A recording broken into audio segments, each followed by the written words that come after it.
We have had two big title changes in the last 48 hours. It has been a very eventful week on wrestling television. And we had two great main events to go along with those two title changes. We had one on Monday, we had one tonight. Tonight being the beach break episode of AEW Dynamite, in case you couldn't tell. Time to go to the beach here. The only thing I'm missing is my sunscreen. So I will be burned. But we had, tonight was all about the main event. AEW World Championship on the line. It came out of nowhere last week. They announced this match for Beach Break. I said, what the hell?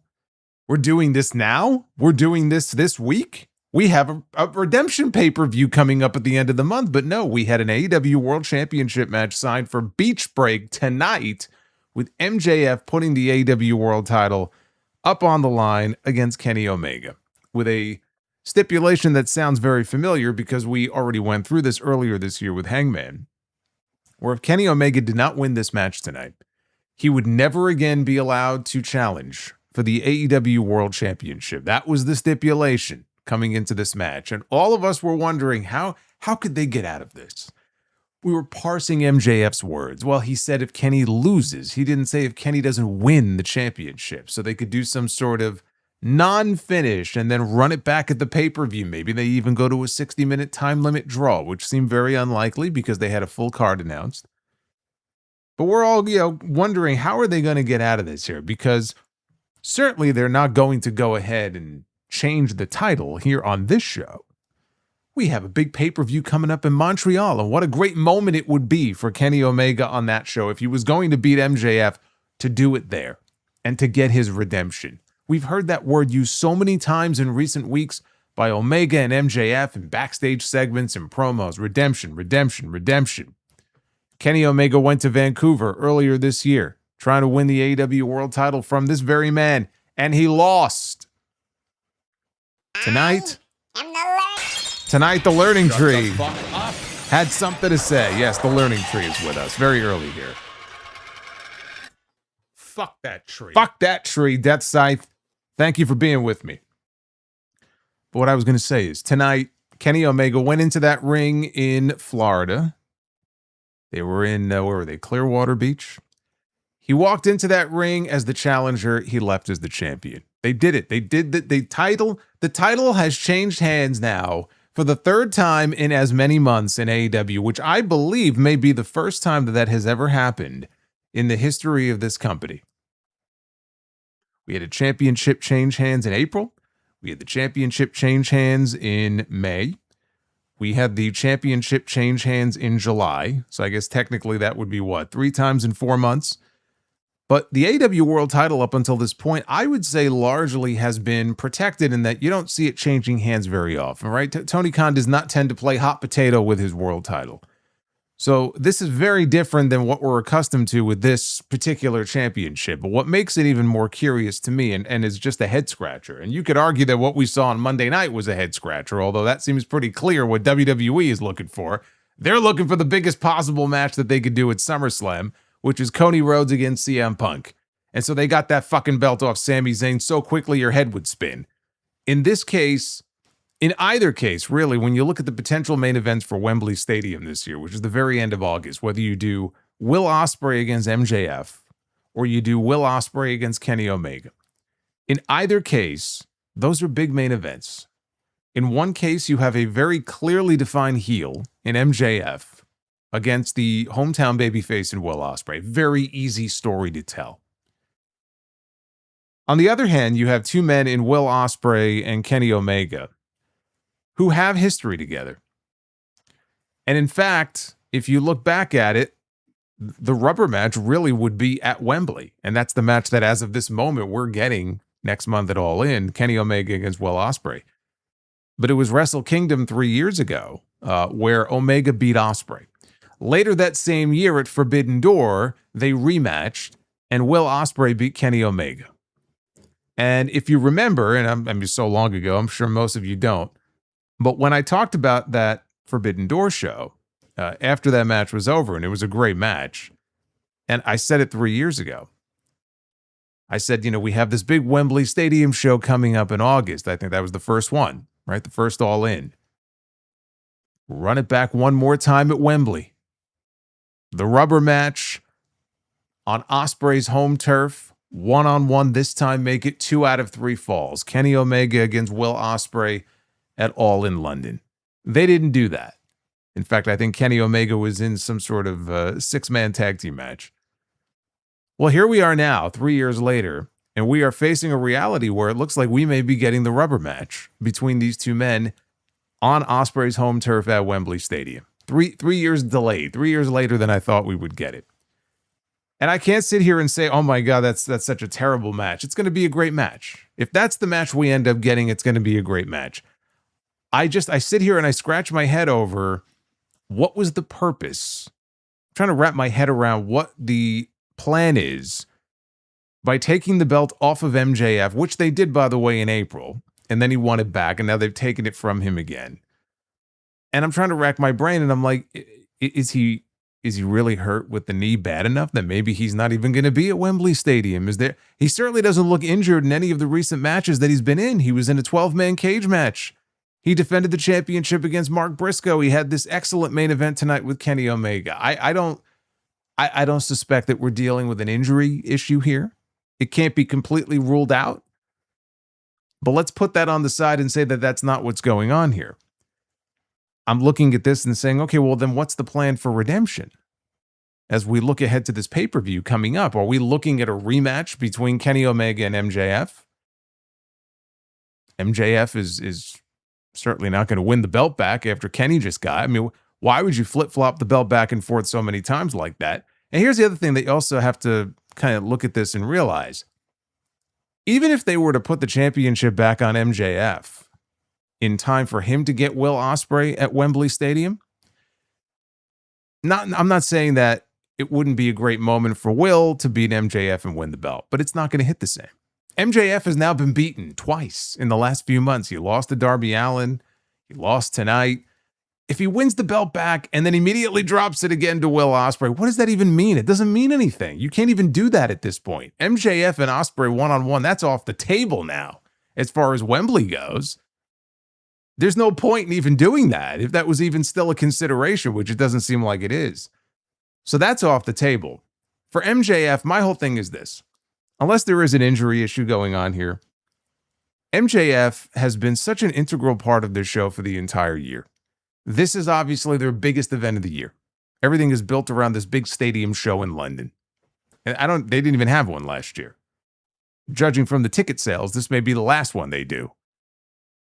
It's just very strange to me, the idea of him not even being involved in that main event unless he is hurt or has to film something or something like that. There may well be something going on that we're not aware of, and there's a reason why they had to rush this belt off this guy. I suspect we'll find out soon enough.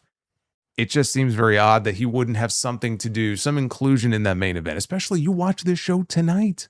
We had an interaction earlier in the show outside with Ospreay and MJF that got super heated to where they had to be separated. And you watch that and you go, oh yeah, I mean, come on, how do you not build to this match? These two have been going at it on the mic. They've been at each other's throats now for a while. Now you're still teasing this match. How do you not give that to us? Well, as of this moment, it doesn't look like we're getting MJF and Will Ospreay unless MJF finds his way into that main event and we end up with a 3-way scenario. And I got to be honest with you, that just seems very unlikely to me at this point. So I think what we're looking at is indeed Kenny Omega, Will Ospreay in the rubber match.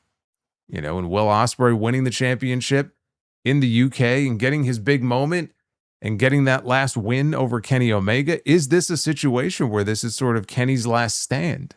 Was this a case where Tony Khan was like, all right, this is like not the end per se, but like Kenny is a hell of a lot closer to the end than he is the beginning. And this may be the last time we see him in this situation. This may be the last time we see Kenny Omega headlining a big, stadium show for AEW.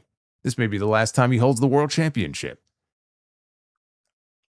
I look at Redemption. Maybe we're looking at this completely wrong. Maybe MJF is not getting a rematch on that show, or he's not going to be around. Maybe we're looking at Kenny Omega and Kazuchika Okada.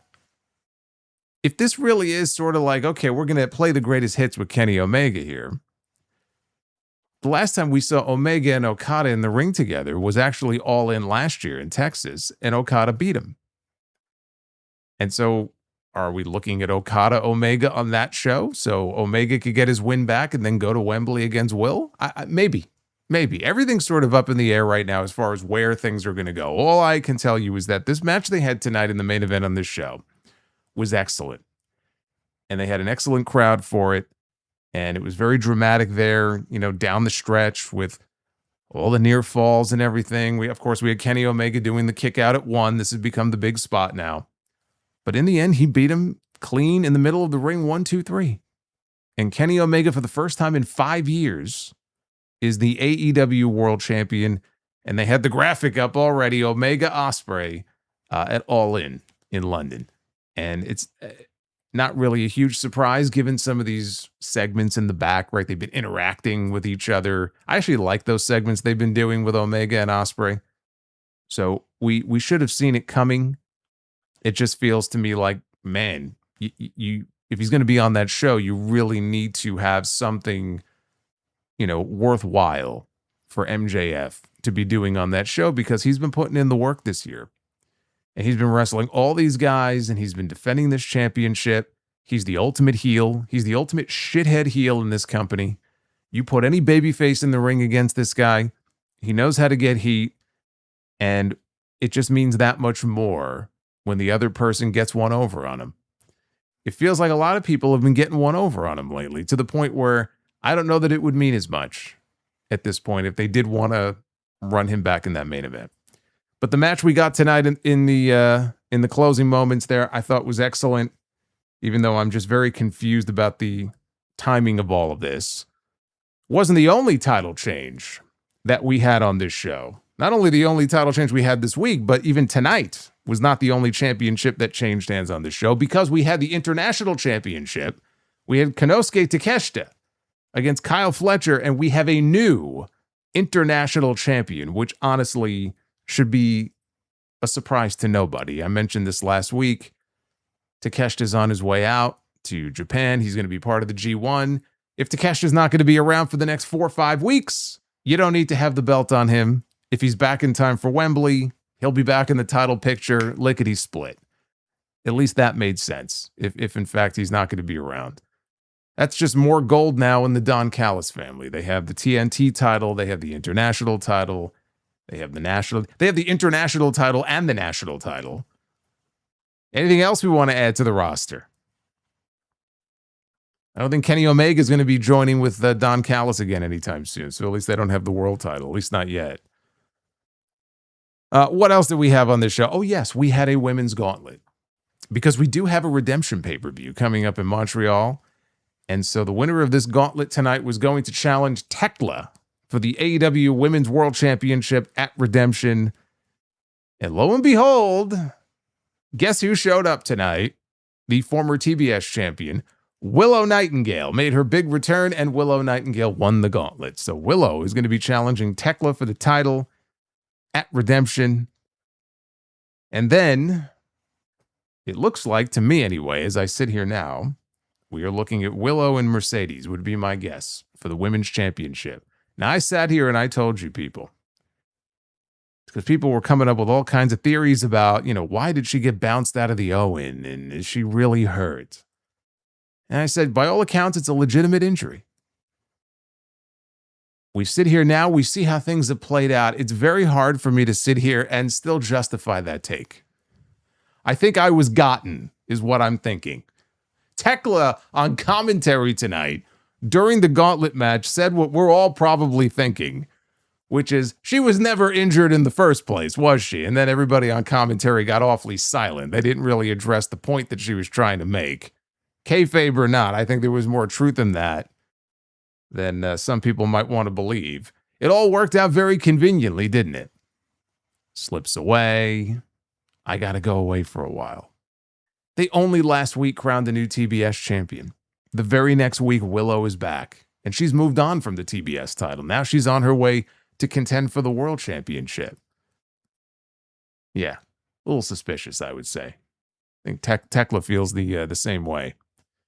Jack Perry has officially re-signed with AEW, which is great because we don't have to read these stories online anymore about how he still is negotiating with AEW when we all knew he wasn't going anywhere. there was never any doubt that he was staying exactly where he was.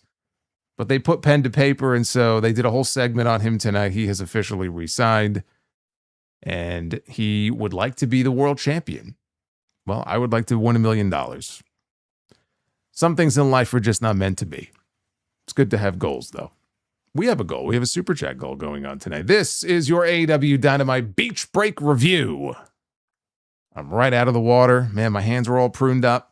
But I knew I had a stream to do, so I had to be here with you guys. It is Wednesday night, July 8th, 2026. I am the Solomonster. Thank you for hanging out with me here. Like and subscribe. We had a wild week on the streams last week. We had a wild night on Monday. We went over 3 hours on Monday night. It's been crazy here on the channel. So I'm glad those of you who are with me here on a Wednesday. Super chats are open as well. You heard one of them before. Here's another one. Gently down the stream. This is number 2. Roman Reigns gently down the stream. Man, Roman Reigns heard that we had a beach break show, and he had a row. Oh my God. Everybody wants to join in on the party tonight. Brie Bella's very upset. She only got 3 minutes on SmackDown last week. So she's hoping to get more time here tonight on the stream. That is legit, by the way. She was disappointed. She understands that SmackDown is 2 hours now, but she was disappointed that her and was it Lainey Reed only got 3 minutes on Friday. Anyway, let's spin this wheel. Find out how many likes we need for Be the Booker tonight. Oh, wait, hold on. Do you hear those waves? Oh, look at that.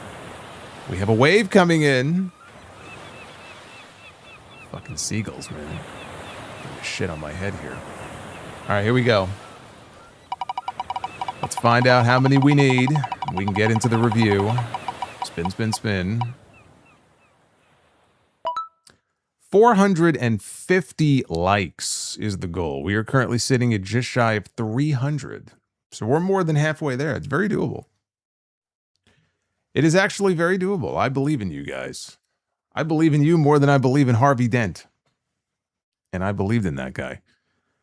They were at an outdoor amphitheater tonight in Clearwater, Florida. Very much reminded me of Daly's Place, which we're not going to be seeing for a while. Unfortunately, I like Daly's Place, but Daly's Place is currently shut down because Daly's Place is connected to Everbank Stadium, which is the home of the Jacksonville Jaguars.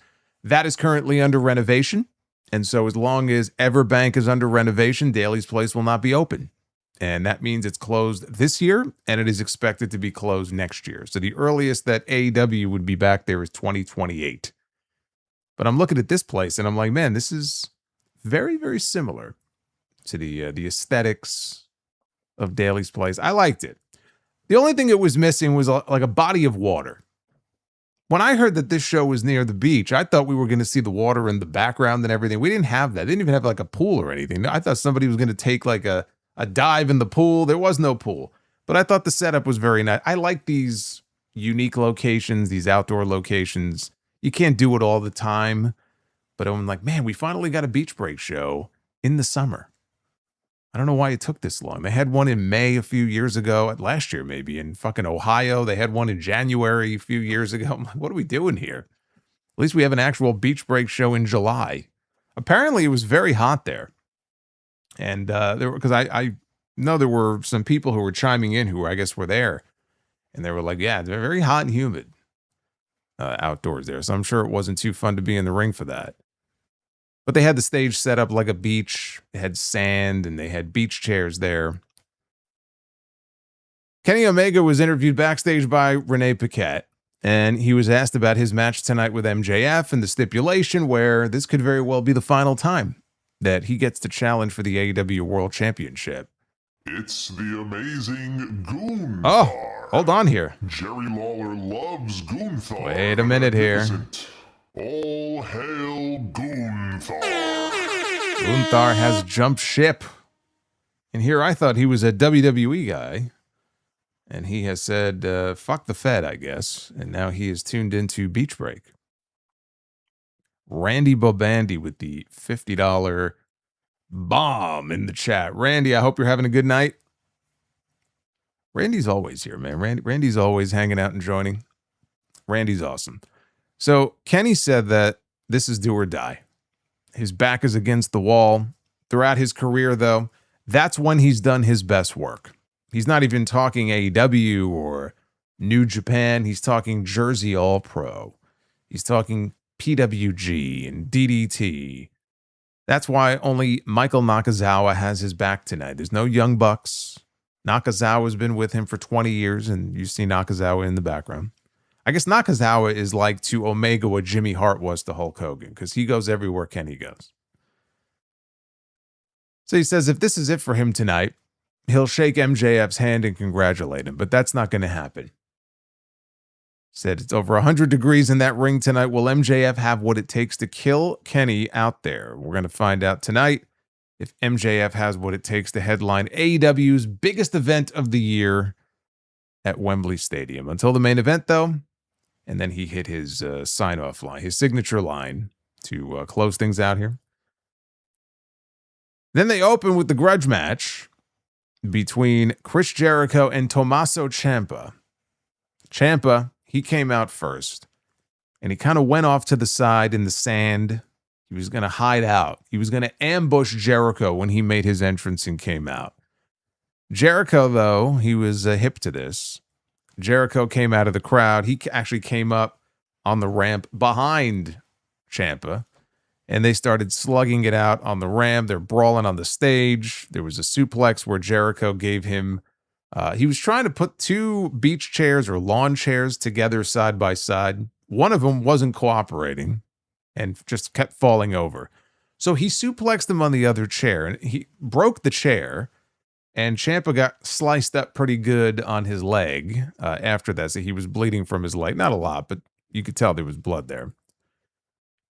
So anyway, the match kicks off here, and they ended up outside the ring. Ciampa hit a fairy tale ending.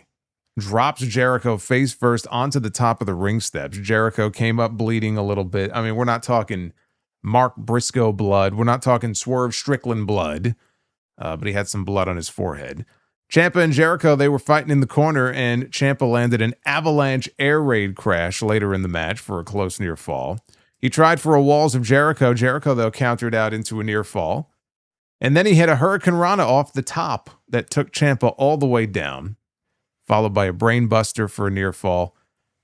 Ciampa came back and tried to hit Jericho with a pail filled with sand, but Jericho caught him coming in with a code breaker. Now we have sand all over because the sand fell out of the bucket. And so now there's sand all over the mat, which I like, if you're seeing that, that's got to be tough, because I imagine that makes the ring very slippery. If you have sand laying all over the ring on that surface. So you got to be careful in there. Jericho tried for a lion salt. Ciampa moved out of the way. He hit a pair of running knee strikes. Still not enough, though, to put Jericho away. So Ciampa, he was getting ready for another knee strike. Jericho, though, caught the knee, and he took him down. He turned it into a walls of Jericho. And Ciampa, he's reaching. He's trying to get to the ropes. He can't get there. But the pail is sitting in the ring. So he grabs the pail, and he's going to try to use it, I guess, to break free. Aubrey Edwards, though, rips the pail away from him. And in so doing, as she's trying to dispose of this pail, Ciampa, he just reaches down on the mat, grabs a handful of sand, and chucks it right in Jericho's eyes. And I guess also the open wound on his head. And then he blasted Jericho with one last charging knee strike, and he pinned him. So Tommaso Ciampa is victorious here in this match. Now, when it was over, Ciampa grabbed a steel chair. He blasted Jericho right in the head with it, and yes, he got his hands up, but he hit him in the head with the chair. Ciampa then went and pulled out a tool bag. Was it a bag or a box? I think it was like a bag. And so he's emptying it out, and there's all these tools and shit laying on the ground outside, and he grabs a power drill, which I believe he tried to use last week on Jericho when they showed them brawling out in the parking lot, right? Wasn't there he tried to like take a drill to his eye or something? Off is a direction you can fuck. Well, that's just mean. Jason 49ers 77, thank you for the 22. This was easily the best episode of Dynamite in years. Wow. In years, he said, not even of the year. He said the best Dynamite episode in years. It was a very good show. I don't know if I would say it's the best episode in years. I mean, it's certainly up there as one of the more enjoyable ones of the year, I would say. We did hear from somebody who was in the chat before, I think, who said they were at the show wanting to know what everybody thought, but I didn't see if that person told us what they thought. It looked like everybody who was there was having a blast. Although if it really was 102 degrees outside, I would imagine that didn't feel too good. But anyway, so he's got this power drill. Here comes security. Here comes referees. And before he could use it, they were able to get him out of the ring. He grabbed one of these inflatable floaties. I don't know where it came from. Maybe it was part of the decorations. And he took the drill bit and he put it through the floaty and he put the drill on. And the fucking thing is just going around and around and around and around and around, which was kind of a funny visual as he went to the back. Ciampa winning this match makes sense. It's their first meeting together one-on-one. I am sure it will not be their last.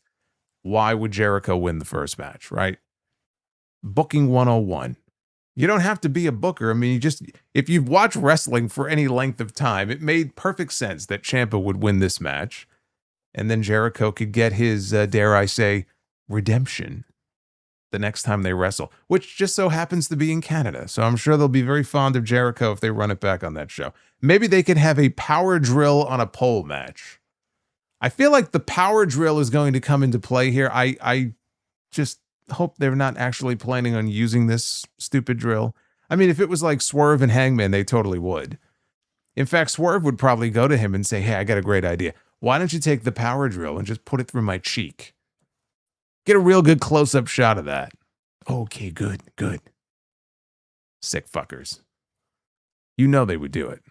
I don't think Jericho would not agree to that, but if it was Swerve or Hangman or Moxley or Briscoe, it's a lot of sick people in this company. Will Ospreay was interviewed outdoors by Renee.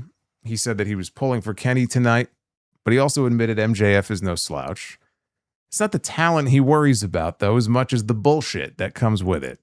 Enter MJF, the AEW World Champion, who mocked Ospreay for seeking Jon Moxley's approval, and he mocked him for his love-hate relationship with Kenny Omega. MJF said that Ospreay has walked around talking about restoring the feeling. MJF said, I am the feeling. He said he checks all the boxes for being a superstar, and after tonight, Kenny will never be able to challenge for the World Championship ever again. So he tells Ospreay he would snap that stack of dimes he calls a neck in Wembley in front of his countrymen. Ospreay said that he knows 14-year-old Japanese girls who are better than MJF. Why does Will Ospreay know 14-year-old Japanese girls? Is it okay to ask that question? He says until MJF cleans up his act, he'll never even crack the top 50. And then MJF just spat right in his face. What is with all the spitting in wrestling? I feel like we're getting a lot of spitting. You notice this? They have like a spitting fetish.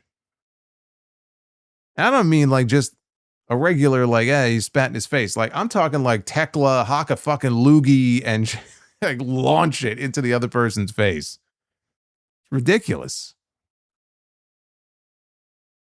Anyway, the two of them got into a very heated brawl, and they were separated by officials. MJF then, he's yelling at him, and he's saying that, Kenny is a dead man because of you. Kenny is a dead man because of you. But again, this got very heated, and it made you want to see these two have a match, one-on-one for the World Championship, which now is not going to happen.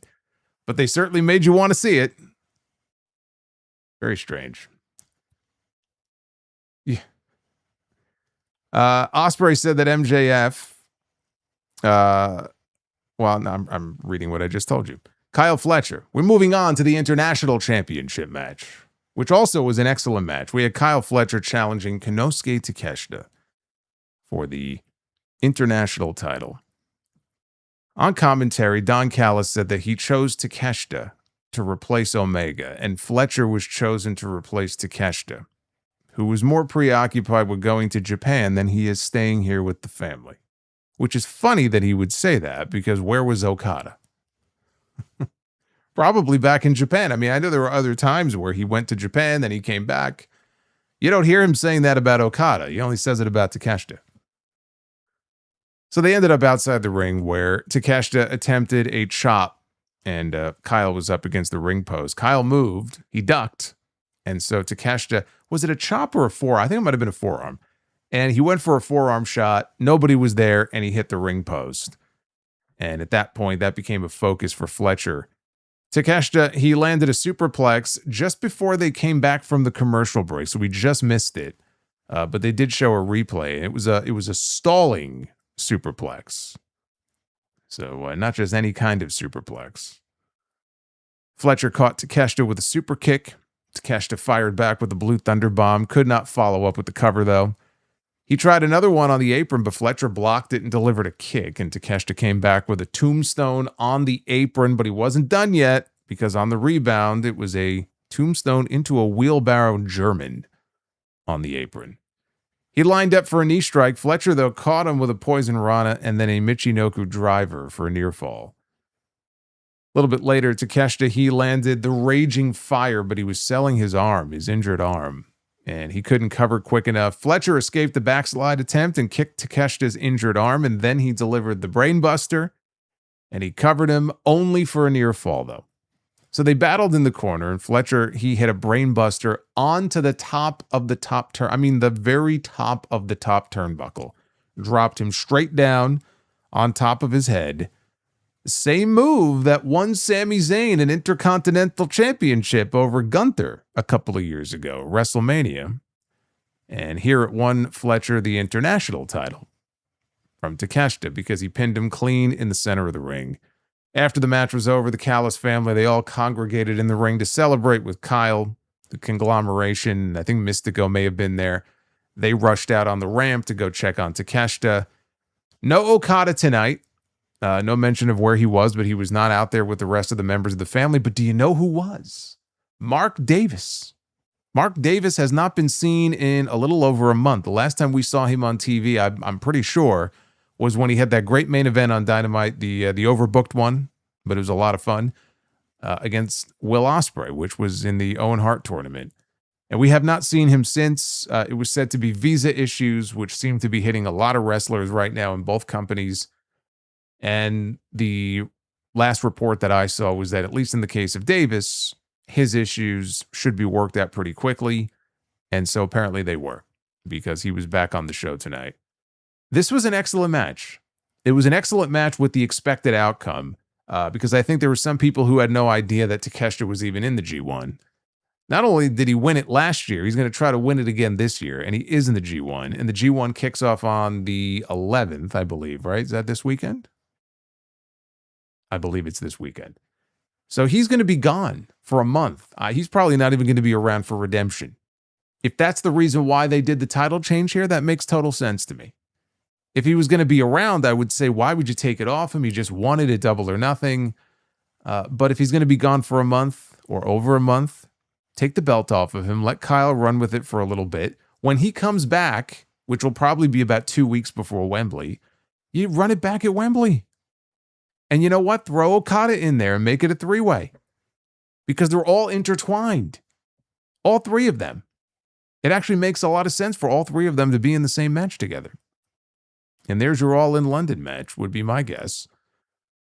But yeah, what we got here from these two, unsurprisingly, was very, very good. Now, after the commercial break, we had Mick Foley on his way out to the ring. Fletcher and Callis and all the members of the Callis family were still in the ring. And here comes Mick Foley in his beach shirt. We were told for the first time on TBS since 1994. That's the Cactus Jack days. 32 years it's been since the last time Mick Foley appeared on TBS. He interviewed Kyle Fletcher, and he asked him, what's it like to beat your former best friend? And Fletcher said, Takeshita was never my friend. He was always riding my coattails. And he said that he had done what he and Okada said they were going to do, and that is bring back the International Championship to the Callis family.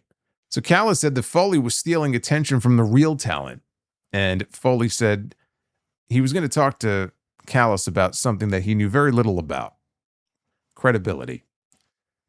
And he pointed out his custom painted shoes, and the camera panned down. And he had a rainbow design on his sneakers, and on one sneaker was a picture of a dog, which he said this dog had passed away. I guess one of his dogs no longer with us.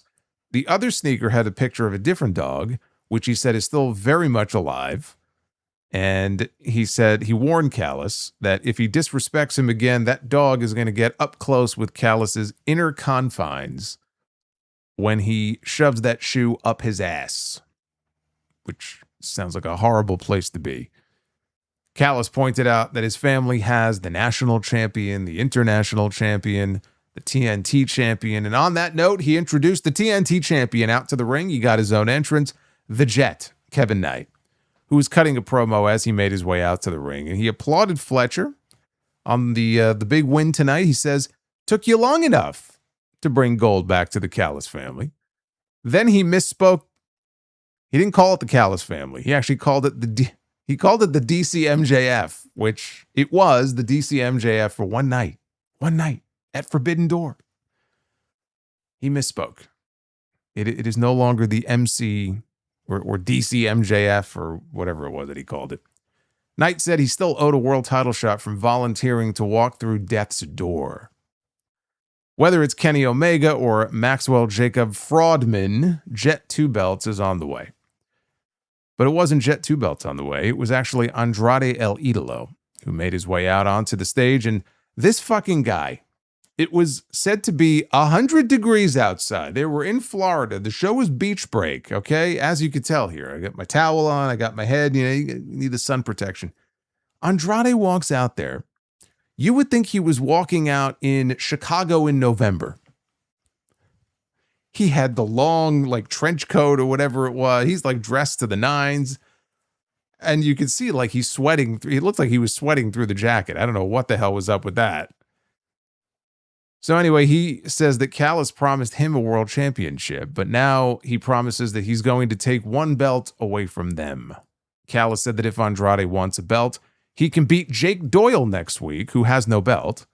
But if he can beat Jake Doyle, then he'll get a shot at Mark Davis and the national championship. And at that moment, as soon as he said that, I said, oh man, it's coming to an end. The run of Mark Davis is about to come to an end. A screeching halt when he wrestles Andrade El Idolo. Andrade said, tranquilo. He had one question for all of us. How you know? And he called them all pendejos. He dared them to come after him.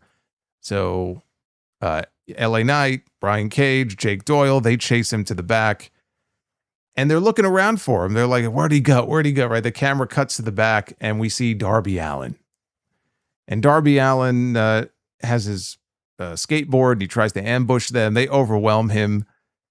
But he had a booby-trapped skateboard. So when Brian Cage picked up the skateboard and they were holding Darby and he went to go use it, it exploded in his face. Pyro shot out of it.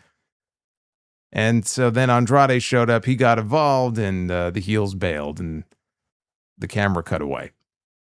I don't know about this new Darby Allin gimmick as AEW's resident bomb specialist. Shit's blowing up. Left and right? We saw it at Forbidden Door. This is like his. This is his new gimmick now. What? Oh, did I say LA Knight? I meant Kevin Knight. I got my Knights mixed up. You know what? At this point, I think LA Knight wishes he could take his chances in AEW. He might have a better shot of being a world champion in this company. I mean, realistically, probably not, but. He may be all elite one of these days. Give it some time.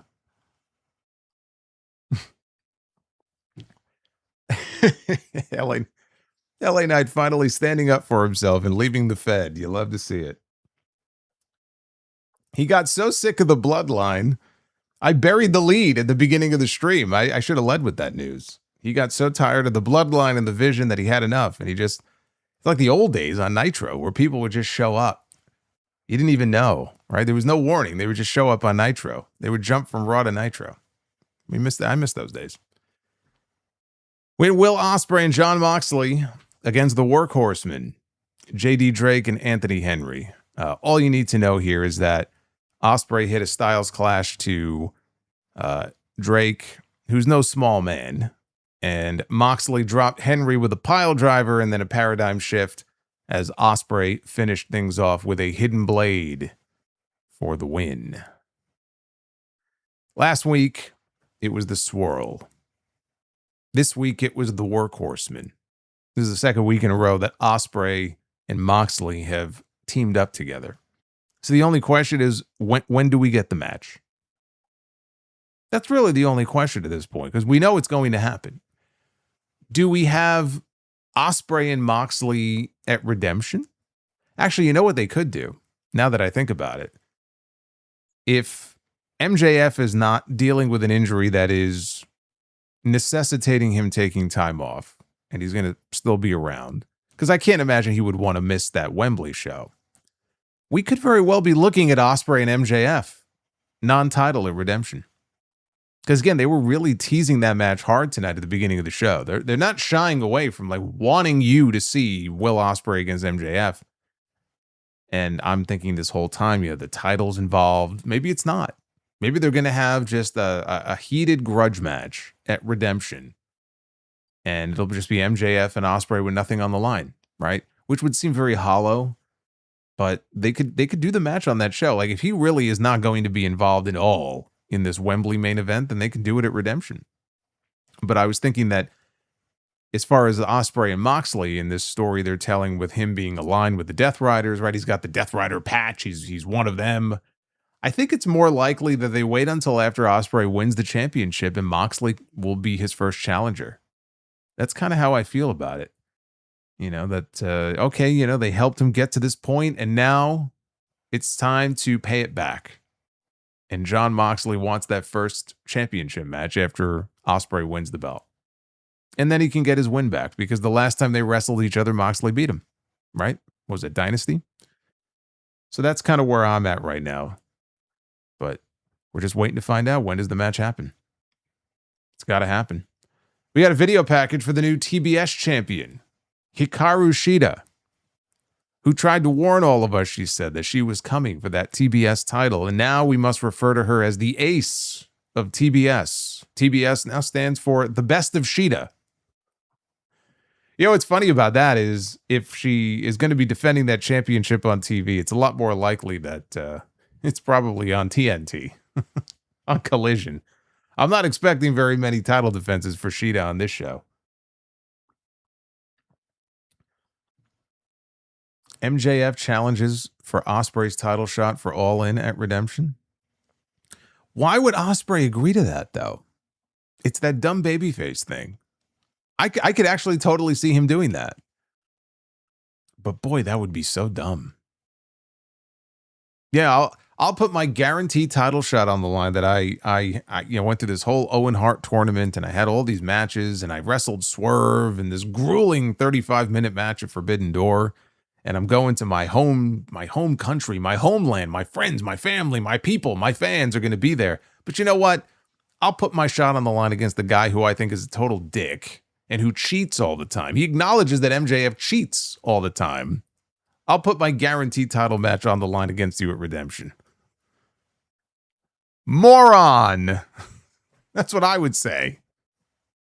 That's what I would say. Hey, Will! Will, over here.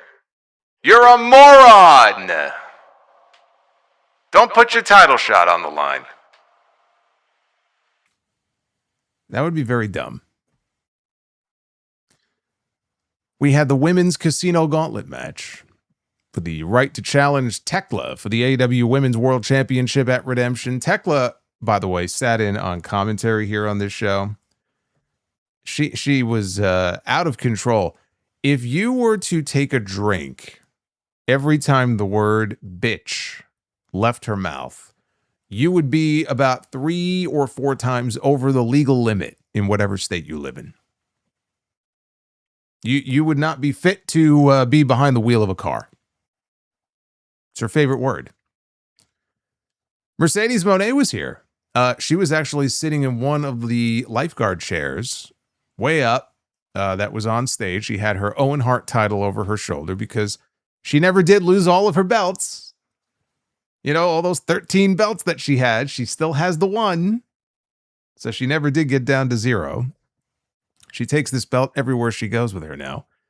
Athena was out first in the gauntlet at number 1. I believe she beat Rena from Stardom on Collision, and then Maya World had a match on Collision, and she won her match.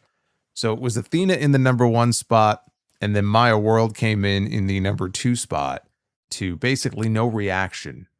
At least that's how it came across on TV, so that was kind of sad. Thekla on commentary said the last time that she went to a casino, this being the Casino Gauntlet and all, last time she went to a casino, she won $10,000 and had a stripper on her lap. So she said she's very excited about this casino thing. Sky Blue entered at number 3 after a back and forth between Athena and Maya. And when Sky Blue came out, she had a kendo stick with her. She blasted Athena with it. Then she worked over Maya World with the stick. Athena, though, broke up the cover when she went for the pinfall. So the match ended up outside, and Athena, boy, she slammed her, and like her legs just smashed right into the ring steps. Mina Shirakawa was out at number 4. And then Thekla had this to say about Mina. She said that Mina, wrestling Mina, because she's been in the ring with her before, wrestling Mina is like wrestling a blow-up doll. And she wishes that they were friends so that she could... She did the motorboat. I don't know why I just did that. But she wants to motorboat Mina Shirakawa. Now, I'm willing to bet that there are a lot of you horny bastards sitting in the chat right now who probably concurred and would be like, yes, I would too. It should have been me. Like fucking Dolph Ziggler. It should have been me. But apparently that's what we learned here in this match, is that Thekla wants to motorboat Mina Shirakawa. Rena, the Pink Devil from Stardom, entered at number 5. Julia Hart entered at number 6. She entered with a trash can lid. She hit Athena with it. Then she took things outside. She cracked a chair over Athena's back. And Julia, then she hit a security guard. She beat up a security guard. And then Sky Blue went over and she harassed Justin Roberts and took his chair. And then there was some kendo sticks, and they're beating everybody up. They're not beating up any of the women in the ring. That happened during the commercial that came. But like they're beating up. This security guy comes over. He gets hit. This guy gets hit. They have to sell for these two. I am the Lord. Shut the fuck up. Oh, we hit the goal.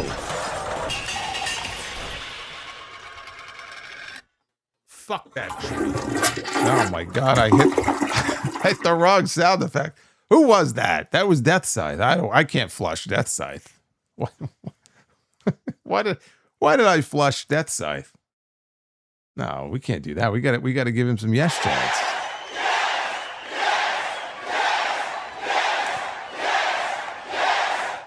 Thekla should never be on commentary again, says Bash. She was. I actually enjoyed it because it was just a fucking train wreck. It beat the hell out of the usual commentary we get from Tony Schiavone. I'll take Thekla on commentary. I'm fine with that. So anyway, Thunder Rosa. She was in the gauntlet at number 7. Rosa hit a neck breaker on Julia. She delivered a drop kick to Sky Blue while she was holding a chair. So then I think she hit Julia with the trash can lid. Maya World broke up the pin when she tried for one. Athena flew in out of nowhere with an O-face to Thunder. Mina broke up the pin attempt, and then it was time for number 8 to enter the gauntlet, and it was the returning Willow Nightingale. She gets into the match, and she's taking everybody out. The crowd's all amped up. Power bombs Athena on the apron. Death Valley driver on the floor. We had the Sisters of Sin. They double-teamed Willow. Maya, though, pulled Blue out to the floor. And Willow dropped Julia with a doctor bomb in the ring and won the match. And just like that, the gauntlet is over. 8 women in, and it is the returning Willow Nightingale who wins the gauntlet and is going to get a championship match now with Thekla at Redemption. Boy, you know, this what I've learned this week in watching wrestling is that it doesn't matter how long you're on the sidelines for. It could be a month, it could be 2 months, it could be 3 months. But you don't have to worry about, man, I gotta come back in. I got to work my way back up to the top. I got to start from the bottom rung of the ladder, and I have to work my way up to that championship match. No, you don't. Because if you're CM Punk, all you have to do is just show up 20 minutes away from your home, and you walk into a championship match, and then boom, you're the new WWE champion. In this case, Willow Nightingale, all she had to do was just show up. Just show up in the gauntlet, and she's got her ticket punched to Redemption. She's now one win away from winning the AEW Women's World Championship. You learn something new. All that hard work that you put in, man, is just, it's got to be demoralizing to these wrestlers to see these people just kind of walk in and just take these title shots like they're nothing. But when the match was over, Thekla got in the ring. She laid out Willow with a spear. All of a sudden, we see Lena Cross, and we see Megan Bayne, I am the Lord. and we see Chris Jericho. Shut the fuck up.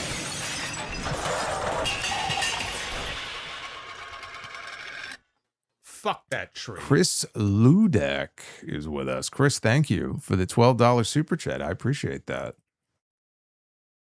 And Trey Day, first time catching a live stream. What took you so long? Congrats on being number one on Apple Pod. Well, thank you. Thank you. I finished my story this week, and I'm very happy about that. I can now retire. I can coast on this now for the rest of my days. Thekla lays her out with a spear. All of a sudden, we see Lena Cross and Megan Bayne. They attack Sky Blue and Julia Hart on the ramp. Thekla has no idea that this is going on. And Thekla was about to take out Willow with a belt shot. Mercedes Moné, though, climbs down from the lifeguard's chair. She ambushes Thekla from behind, hits her with her Owen Hart Championship. And then Willow also got blasted with the Owen Hart belt as well. And so Mercedes is standing tall in the ring, and we see in the background behind her on the ramp is Divine Dominion with their arms raised in the air, standing there over Sky Blue and Julia Hart as the announcers wonder about a potential alliance here with all three of these women. First of all, the gauntlet, nothing special.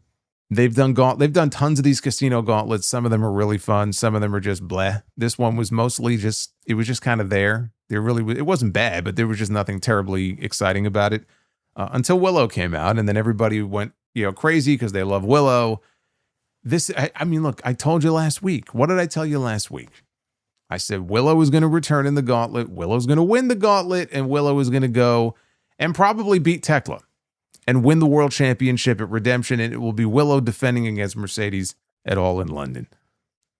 That's what I'm feeling the direction is going to be here. But there was a point on commentary where Thekla was openly questioning whether or not Willow was ever even really injured. I think she flat out said, she was never even hurt. And the announcers didn't say anything. The announcers didn't push back on that. The announcers didn't follow up on that. They didn't dwell on it. She may well have just said that, on her own. And it does make you wonder if maybe there really never was an injury. I thought for sure. I mean, look, they didn't just strip her of the TBS title. They bounced her out of that Owen Hart tournament. And she was going to be wrestling on that Double or Nothing show in her hometown. It just felt like, man, would they really take all of this away from her? There has to be a reason. There must be some sort of injury. Now, look, it's possible there was an injury and it turned out to not be as serious as they feared. But it sure feels like there never was any sort of injury here. And they were always going to introduce Mercedes in that spot in the Owen. And they were just going to do it the way they did it because they didn't want to beat her for the TBS title. So we'll just take it from her because of an injury. We'll give her a month off, 6 weeks, whatever it was. And then when we get closer to Redemption, we'll make her the number one contender. And she'll win the championship. And she'll be in that women's world title match at All In. It feels like an excuse to get the belt off her without her having to do a job. Honestly, that's what it feels like to me. And that's fine. I mean, look, that's the decision they made. I have no idea if they do have Willow beat Thekla, what Tekla's role would be at Wembley. But Willow and Mercedes would be, and we've seen it before, true. Willow won the TBS title from Mercedes, but that's a great match to do. I mean, Thekla and Mercedes would be a great match to do. It's a match that we haven't seen before. It would be fresher than Willow and Mercedes would. But, you know, it's two heels. Willow and Mercedes actually makes a lot more sense. You know, you have a clearly defined babyface that the people love, and you have Mercedes, who I wasn't sure when she came back if she was going to lean more as a babyface or a heel. Clearly, she's still the same, you know, Mercedes that we saw last time. She's a fucking heel. Now she's possibly got divine dominion with her. I don't know if that's going to be a thing. I don't know if that was a one night, hey, I'll pay you to do this for me. I like the idea of them being aligned. You know, I'm not saying it has to be a formal faction, but if the idea is to have Lena Cross and Megan Bayne aligned with Mercedes, I like that. You know, I like that pairing. Excalibur, at this point, said that one of the 4 pillars of AEW was back in the fold, and at that point and I'm thinking, like, before they pitched it to the video, I'm like, one of the 4 pillars is back in the fold. Well, who were the 4 pillars they used to talk about? MJF, Sammy Guevara, Darby Allin, and Jack Perry. Sammy Guevara is very much not back in the fold. I mean, he's still relegated to Ring of Honor. MJF never left, right? He's been in the fold all year. Darby Allin's in the fold. That only leaves one option, which is Jack Perry. Now, we've been hearing these stories now for weeks that Jack Perry had a contract coming up and he's in negotiations, but it's not a done deal yet, right? It's not finalized. We heard that again a few days ago. And in this video, it's, you know, Jack sitting on the Jurassic Express bus talking, and they're splicing in highlights of his career. The early days of Jurassic Express, the scapegoat days after the CM Punk controversy when he eventually came back, and some of his more recent stuff. But he says, like, his time in AEW, this is where he started. Day one, he was here in AEW. He found love, the love of his life he found in AEW. The biggest fear in his life is that he would not be able to live up to his potential. And he said that it's not enough to just be here. He wants to be the AEW World Champion. He's shown at that point signing his contract. Tony Khan is sitting next to him and they shake hands. And then he stabs a knife into the contract on the table. So there you go. They actually incorporated this news into the show. Jack Perry has officially re-signed with AEW to the surprise of absolutely no one, because where was he going to go? NXT? Realistically, where was he going to go? He was always going to stay with AEW. He just wanted to get the best possible deal.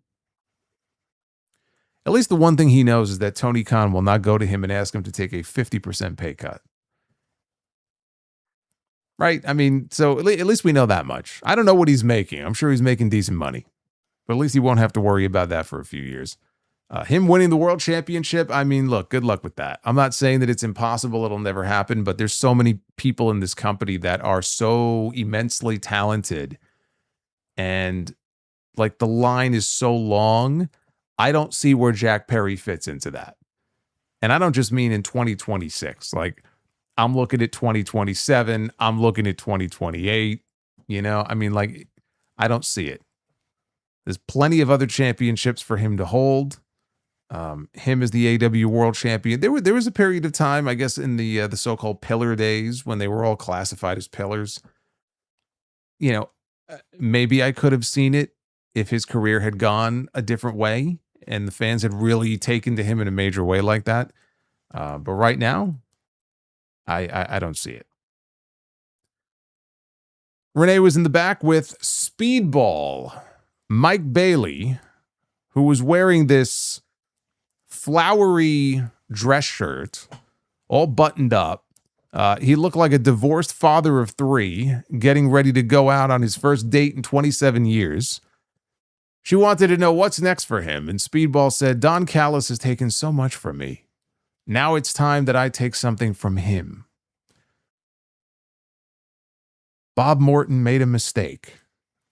Now it's time to erase that mistake. I'm sorry. I'm lapsing into RoboCop here. I'm sorry.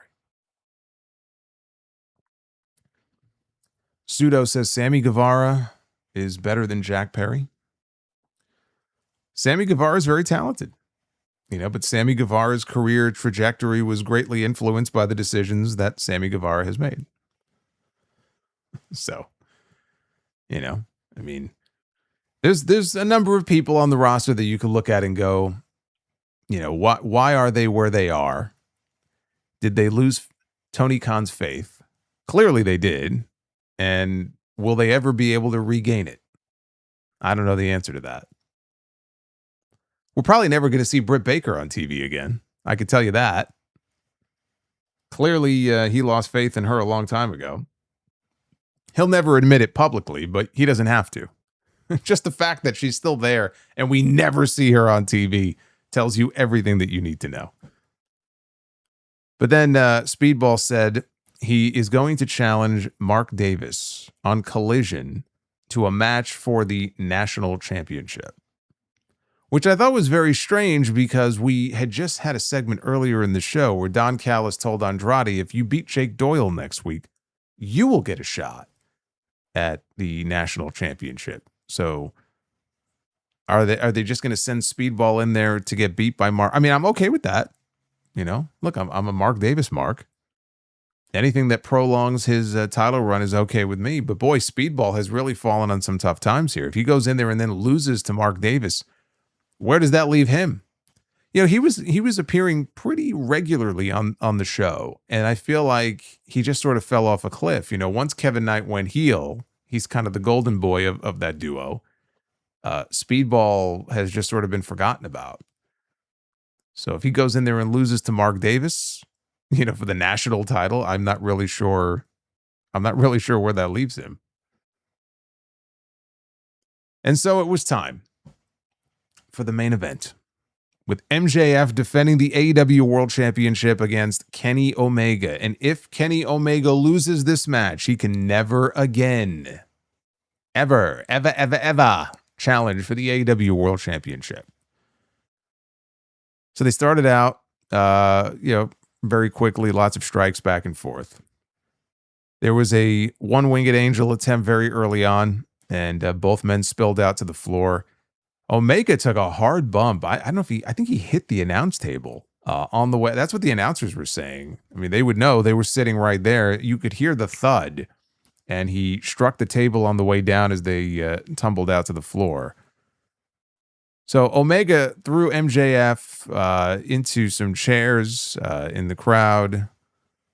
They ended up brawling all throughout the crowd. He's throwing him into chairs, and they're doing all. I was kind of hoping there was like some sort of pool in the background. I'm looking around. I'm like, it's kind of funny because when I was on the Jericho cruise in 2020, it was January of 2020, and then everything. There were no more cruises a couple months later. But I remember they had a bunch of AEW matches there, and MJF was there, and there was a pool. Like the ring was there, and then there was a pool. And if I remember correctly, I think they threw, I'm pretty sure MJF got thrown into the pool. So I thought maybe they were going to have a similar gimmick here, like spring break, and there's a pool somewhere. And maybe that's why like they were brawling through the crowd to get there, but no such luck. They ended up fighting their way back to the ring. So they ended up on the stage. That lifeguard chair is there. And Omega dove off the lifeguard chair onto MJF. He brought him back to the ring. Missile drop kick right to the back. Sent MJF out to the floor. And Kenny followed up with a dive out over the top rope. So Omega, he was on the attack here for a little bit. He was lining up for a V-trigger. MJF, though, he reversed with a drop toe hold. And he went hard, pretty hard, Kenny did, into the middle rope. So MJF took control at that point. There was a double clothesline. Both men ended up down. MJF did the spot where he powerbombed Kenny onto his knee. Then there was a package pile driver for a near fall. So he goes outside, and I'm watching MJF. His leg, by the way, was not wrapped in the way that it's been wrapped. I mean, it was wrapped up pretty tight the last few weeks, and it wasn't wrapped up like that. And I was watching him to see if he was like limping or like, is there a serious leg injury going on here? I didn't notice anything. I mean, again, he was moving around fine. He looked fine. You know, if he is hurting, he certainly didn't show it in any of the recent matches that he's had, which is why I say I don't think we're dealing with an injury situation with him where it's like, oh, we have to get the belt off of him. There's clearly there was a shift in creative because I think it was Alvarez who said that the original plan was not to do this match on this show. It was going to happen at Redemption. Something happened and they bumped the match up. I would love to know what that was. What was this thing that happened that necessitated them bumping the match up? I'd be very curious to know. But MJF goes outside and he's, you know, rearranging things as far as the announce desk is concerned. But he gets up on the apron and he's trying to do a move and, you know, Kenny gets free. Kenny ends up booting him off the apron and MJF took what I would call the mankind bump. There was a pay-per-view match that Foley and Undertaker had many years ago. It was actually at the In Your House after WrestleMania 13. Revenge of the Taker. And they had a match on that show, and they did a spot where the announce desk was gimmicked, clearly. But he took a header off the apron right down through the announce desk. There was like a hole right in the middle. And it was this great spot. This was very similar to that, except the table didn't there was no big hole that opened up in the middle of the table. MJF just went and took a header onto the announce desk and just his head smacked the desk, and it was just horrible bump. I mean, it looked great, but it was just this horrible bump that he took heading into the commercial break. So after the break, Omega set up for a one-winged angel on the apron. MJF, though, was able to rake the eyes to escape. They end up back on the floor. And Omega slammed him down. He attempted a moonsault. MJF, though, barely got the knees up at the very last second. So then he picks up Kenny, and he delivered a tombstone onto a chair that was nearby. And MJF, now he's selling the knee. Now he starts selling his knee. Because, you know, when he hits these moves, he's coming straight down on his knees. So it only makes sense that he would, you know, sell pain with them.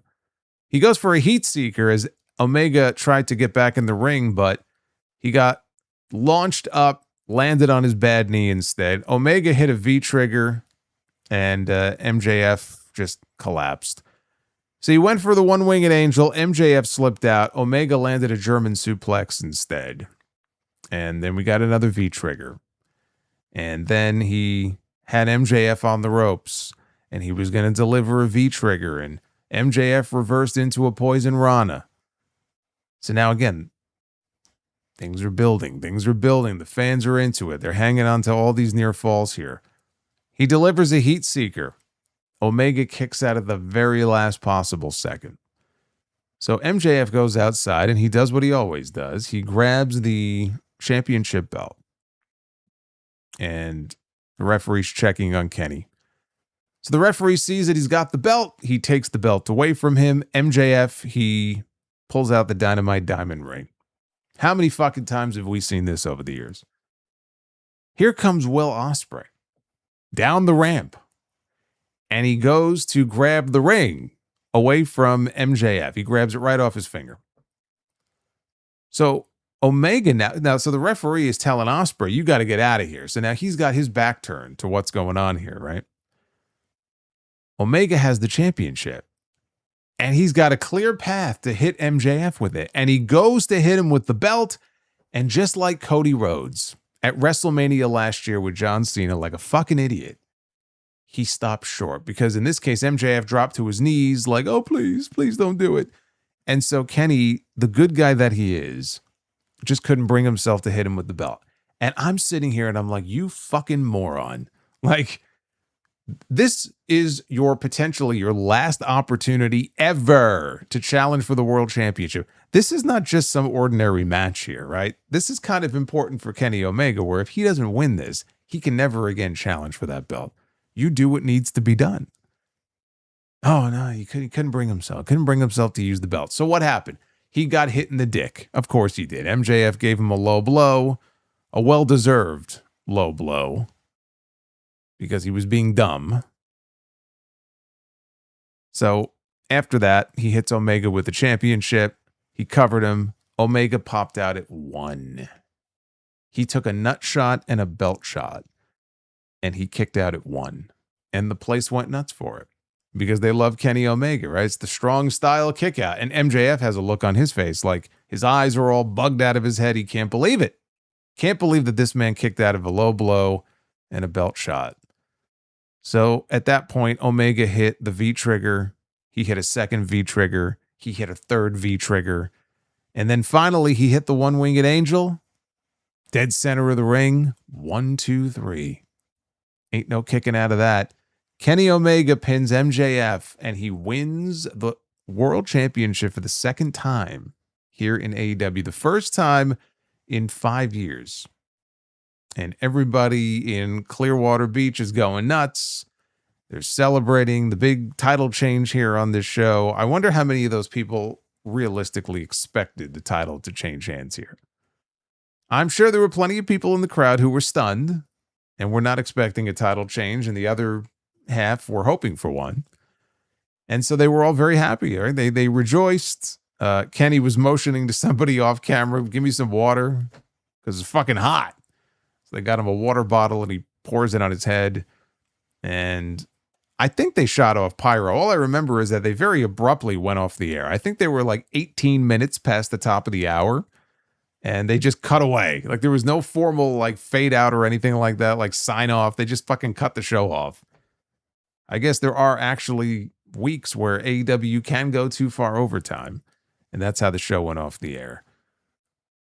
This was a great main event. Let's look at the match itself, right? Great match, great heat in the main event, right? The crowd and the stipulation helped, right? It made those near falls that much more dramatic, knowing that, look, they actually did this with Hangman. Hangman lost a few months ago. He can never again challenge for the world title unless, of course, he wins the Casino Gauntlet, and that maybe could be his little workaround there. I've been saying that for months now.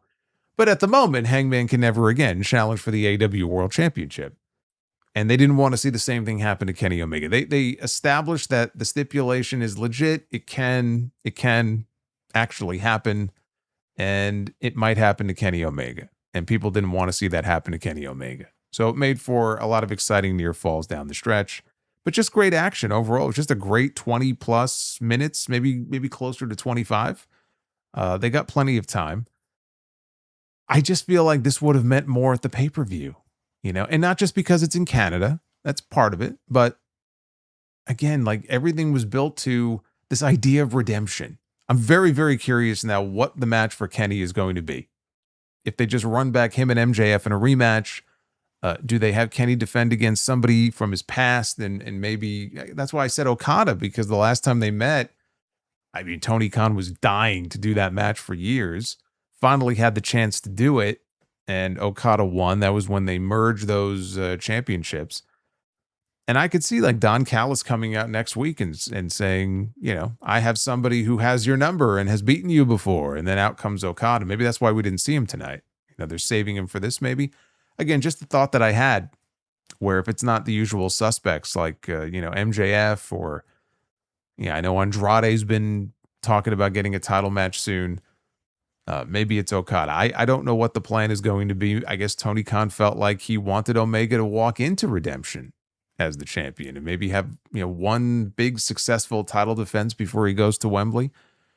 I don't know what the change was in creative. As I sit here right now, yes, it was a great moment, and I have no issue with Kenny Omega transitioning the belt from one person to Will Ospreay, if that's what they wanted to do. I was hoping we would get MJF and Ospreay. We might still get it at Redemption. It will not be for the title, though, if they do.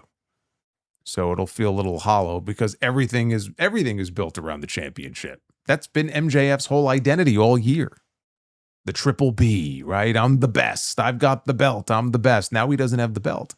So him doing anything without the belt all of a sudden, as we head into their biggest show of the year, it just feels very weird. I know people have floated this idea of, they're going to do MJF and Mick Foley. Like, can we not, please? I mean, the promos would be very good, but like, do we really? Who is like begging for that to be the match at All In? Come on.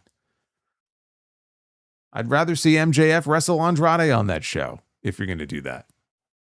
Seriously, I'd rather just have something like that then. I don't know what the plan is going to be for him. Very, very strange to me, though, that they did the title change here on this show. But it made for a very memorable ending on Dynamite. And I think on the whole, it was a very strong show. But they got the rubber match set up now for All In. You know, again, Kenny won the first one at Wrestle Kingdom. Ospreay won the second one at Forbidden Door. I thought we would get it at All In 3 years ago. We're getting it 3 years later. You know, in front of that Wembley crowd. There won't be as many people in the crowd this year as there were in 2023. Like, legitimately, they had over 70,000 people in the building 3 years ago. This year, it sounds like they'll be lucky if they hit 35. But nonetheless, still a big main event for them to do at Wembley Stadium. Although my suggestion 3 years ago was you make the rubber match 2 out of 3 falls. So if they add a stipulation to the match, maybe that's the one. That's what I was thinking 3 years ago. That was Dynamite. Pretty newsworthy show. Couple of title changes. Where are they next week? I don't even. Where is the show next week? I didn't pay attention to where the show is going to be. 30,000 by Sunday night? Well, we'll see, because now that we're getting close to All In, there is no official card for All In. All we know for All In so far is now we know Kenny Omega against Will Ospreay. And we know that Mercedes is going to be challenging right now Thekla, but it could be Willow for the Women's Championship. So to be fair, they haven't even really started announcing an actual card yet. I just find it very hard to believe, though, that once they start announcing these matches, they're going to move another like 15,000 tickets. You know, you had to expect when they were going back to Wembley. Again, you know, law of diminishing returns. Every year is going to be a little bit lower than the next because you've already done it a whole bunch of times. Like they'll never hit 75,000 again at Wembley Stadium. 50,000 was a lot of people. That's more doable, but I don't see that happening either. So like what is the best they could hope for? Like how many sections will they open up at Wembley? And that's a big stadium. Like what's that going to look like? You know, having that many fewer people there.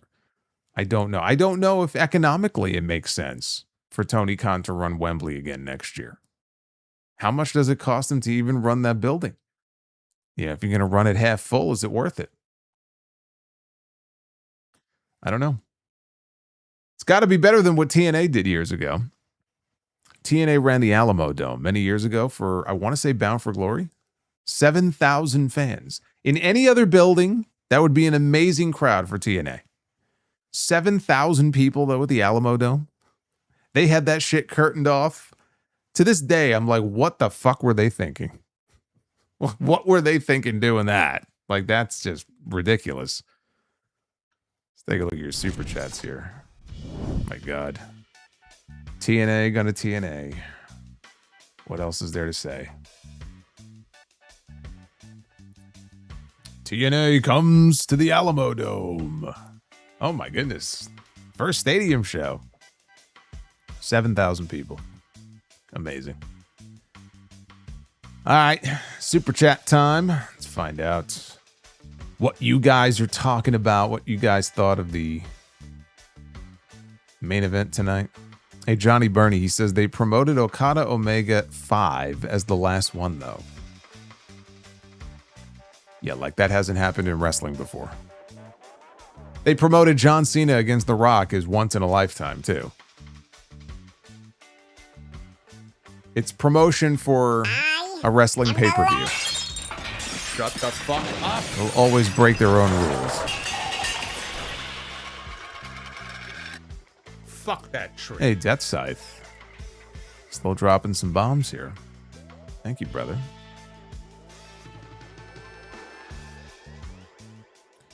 Joseph Stewart, happy Wednesday to you, brother. Wants to know my thoughts on Raven saying that he regrets leaving WCW in '99, knowing when Vince Russo came in, he told Raven that if Raven was still there, he would have become the WCW champion. Well, I mean, Russo put the belt on Jeff Jarrett, so if he told Raven that, then we may well have gotten WCW World Champion Raven. It's very possible. I guess we'll never know. He would not have saved WCW in the ratings, though.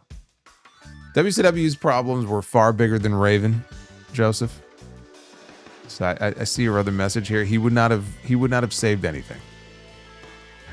It might have made for better television, but he would not have saved a damn thing. Do you think Hangman will return tonight?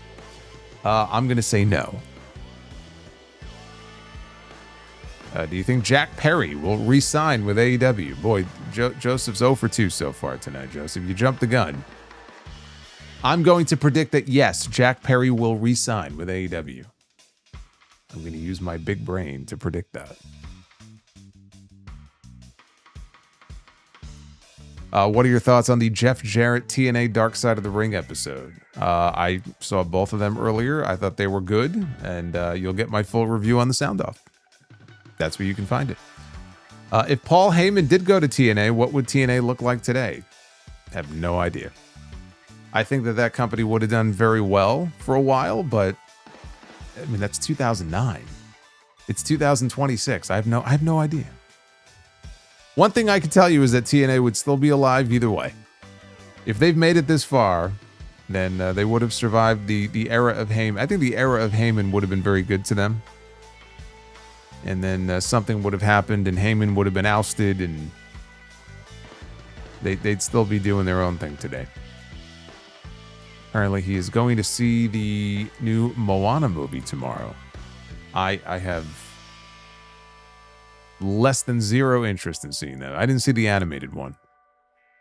I have no interest in seeing the live action one. Apparently it got, 32% on Rotten Tomatoes?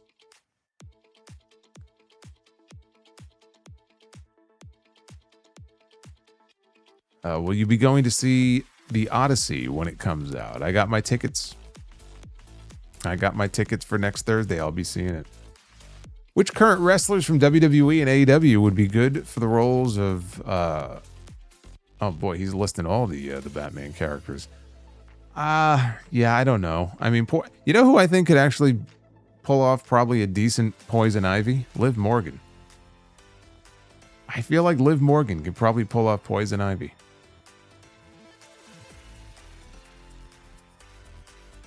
I think Obafemi would make a good Bane.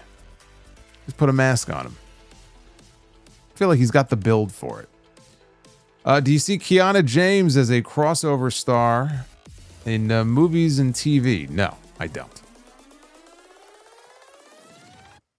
Thank you, Joseph. Dry Chicken says, it feels good to be back home on the live stream. It's good to have you. Where have you been? I know I still have FIFA fever in my system, but I do acknowledge that Swerve Strickland against Will Ospreay is absolutely a match of the year candidate.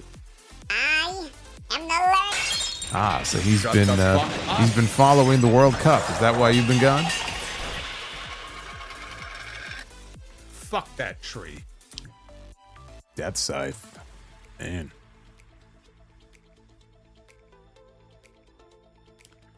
You know who I think could play probably a really good female character? Just don't know which one would be best. Somebody in the chat just mentioned Kitty Pryde. I think Indy Navarrete would kill it. I think she would do really well. GMB is with us. That Seth promo from Monday is still going. Is it? Is it still going? Is he still standing in the ring talking about the little boy in the front row that used to be him? I said this in my Raw review. Seth Rollins was only the 4th most over person that was either in that segment or referenced in that segment. Between the CM Punk chants, the OTC chants, LA Knight coming out.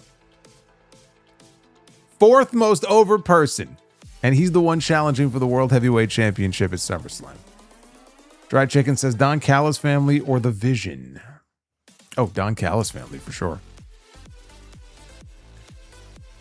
Says he would rather hang out with the Don Callis family. The Vision is an accident waiting to happen. Yeah, The Vision sucks. The Vision is fucking awful. The Vision is boring and The Vision is awful. The Vision is blurry. Callis family, you know, we make fun of how many fucking members they have, but there's a lot of really talented wrestlers in that faction. Chicago for MBK, Thekla was the best thing about the Gauntlet. I don't know. We had Bash in the chat saying she should never do commentary ever again. Dry Chicken says if there's going to be a new Austin Powers movie coming out, Mike Myers should recruit the Brawling Bird. Is there a new Austin Powers? Are they doing Austin Powers 4? Are they that devoid of other ideas? We have to go back to this? Says I want Danhausen to continue to curse Liv Morgan. Skywalker with a $9.99 says this week in wrestling history today, 24 years ago, when Kevin Nash tore his quad, ending the WWE NWO run. Thoughts on bringing back this week in wrestling history? At some point, maybe. I still feel like it's a couple of years away. You know, I did that. I do that for a year, and then I let it sort of die for a while, and then come back to it. So the first time I did it, I think I let like 6 years go by, and then I revived it for an entire year. And it's like, okay, well, we have to put it to bed again because otherwise we're just going to be repeating the same facts every single week. And what's the point of that? So at some point, maybe, but it's still too early to go back to it. Not the right time. Johnny Burney says, will you can stay in the Mox Vortex? Oh, Will, talking about Osprey. I thought you were asking me a question. Will you can stay in the Mox Vortex? It's Kenny's year. Completely misread that one. Death Scythe says, so Eric Young is going back to WWE for a third time. It's one thing to reconcile with an ex, but if it doesn't work out the second, then you know it's not meant to be. Well, to be fair, the second time he asked for his release. That was his decision. First time was not. The first time were the COVID cuts. The second time, it looked like Vince McMahon was coming back. And morally, he said he could not work for somebody like that. So he asked to be released. And they gave it to him, but they made him sign an NDA. Why, I don't know. What would even be the purpose of him signing an NDA? I mean, I would love to know the purpose behind that.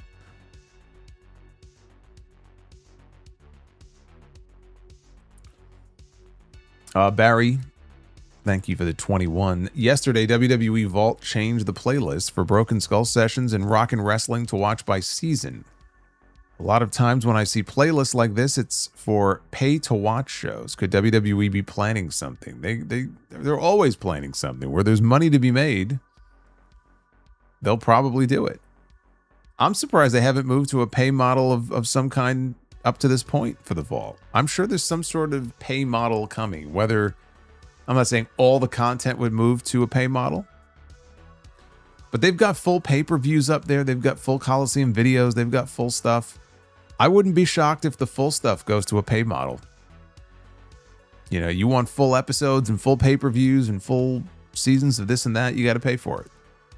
And they put it behind a paywall. Kind of like some new age, like weird, fucked up version of the WWE network, but on YouTube.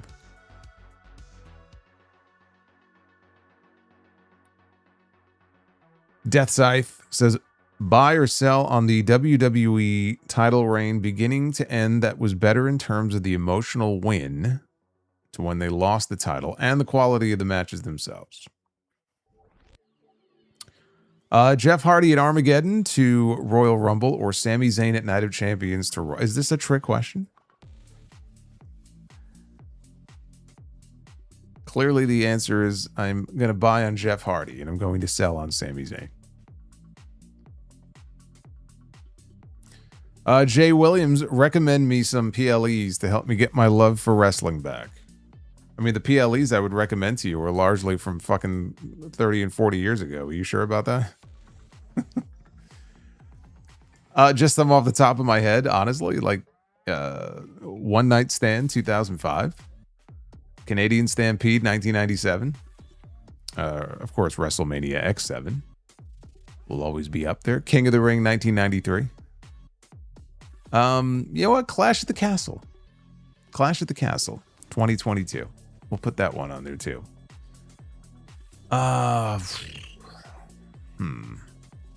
You said PLEs, so he's talking about WWE. AEW doesn't do PLEs.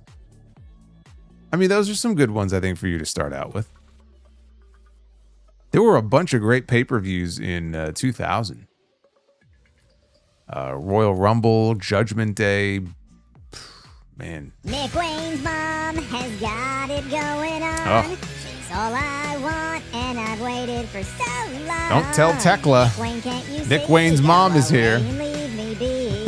I hope she likes this song, 'cause I'm in There love she with is. Nick Wayne's mom. Nick Wayne's mom has got it going on. There she is. Nick Wayne's mom has gotta love this song. Thekla was out there talking about Mina Shirakawa being a blow-up doll and motorboating, and then all of a sudden Mother Wayne pops up on screen. Yukio rules. Just to show you some love. Keep up the great work, Solo. Yukio, I very much appreciate that. I appreciate the love. And the tune. Always good to hear Nick Wayne's mom song. Chicago for MBK, having MJF drop the title again was dumb. Well, he was going to drop it either this month or next month. It's not him dropping it. It's the timing of it that I question. He wasn't making it out of Wembley anyway with that championship, so he was losing it one way or the other. San Juan Wolf with a 1999 says, just got back from beach break with the fam. Great time and the main event was amazing, although I'm surprised Tony Khan took the belt off MJF so soon. Absolutely wild that 2 Brawl Out participants are now world champions. Yes, we had CM Punk and Kenny Omega win world titles within 48 hours of each other. Kenny Omega was the one who was trying to get Larry the Dog out of harm's way during Brawl Out. Or so the story goes. Iron Gaijin says, deal with it. Will MJF at Redemption? Oh, Will and MJF at Redemption. MJF wins, enters all-in title match. I mean, you could do that. That makes more sense than what somebody suggested before, which is that they have a match for the title shot. I mean, that's just dumb. Like, Will Ospreay would be a complete fucking moron if he agreed to that. But the idea that if MJF can beat him, he would earn his way into the title match, therefore making it a 3-way. That I like. And beating Ospreay, I mean, that wouldn't even be that big of a deal to me, honestly. And we've seen examples of this before. Steve Austin, I mentioned WrestleMania 17 2 seconds ago. Beat The Rock at WrestleMania to win the championship. Yeah, but he went into No Way Out the month before, and he lost to Triple H. Which is why it never really made any sense to me coming out of that WrestleMania, why they didn't feud, other than Triple H knew that if they feuded and he was Austin's first challenger, it was not going to work out too well for him. I wouldn't be surprised him sitting in on those meetings if it was his suggestion, hey, why don't you make us a team?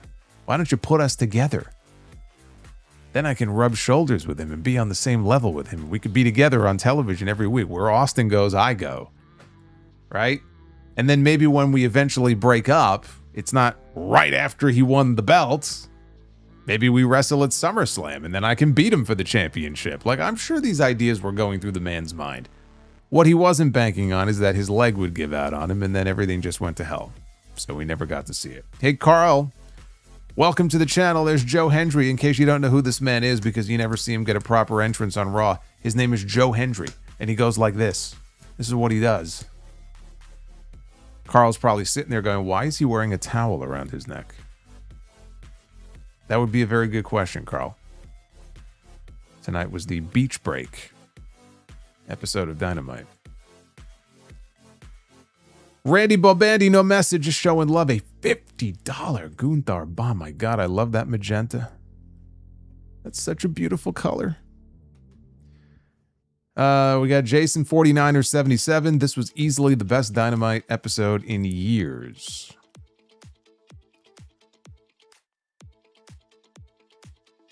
Super Pony.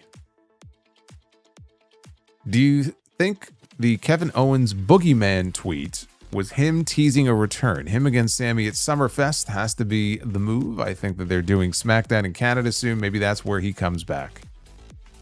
Well, you know, that may be the only way that Sami Zayn even gets a match on the card at this point. His boogeyman tweet, it could be him just fucking with people. I took that to mean that maybe he is on his way back soon, which, I mean, thank God. I hope so. Could really use him back on TV right about now. Base Beer says Big Papa Solo with the largest arms in the world. I don't know about that. Holler if you hear me. Death Scythe. Buy, sell, rent on which of these guys could have easily replaced John Cena as the face of the company instead of Roman Reigns during their peak of popularity. Jeff Hardy, CM Punk, or Daniel Bryan? I think if Jeff had his head screwed on the right way at the time, it could have been Jeff.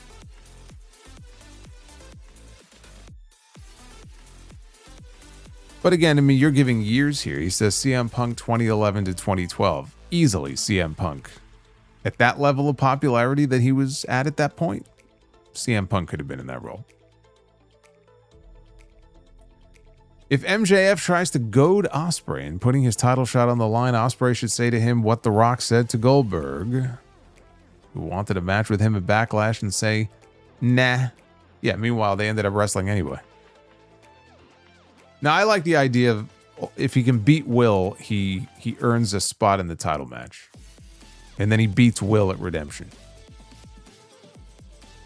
And then instead of Ospreay and Moxley being all buddy-buddy every single week, Moxley can just start smacking him around because now he's all pissed that he lost. And he's, forgetting everything that they've been teaching him. Instead of them being all friendly every single week. Chris Ludek finally saw Obsession, and I loved it. All the twists and the small moments were compelling. The ending was perfect. One of my top 5 favorite movies.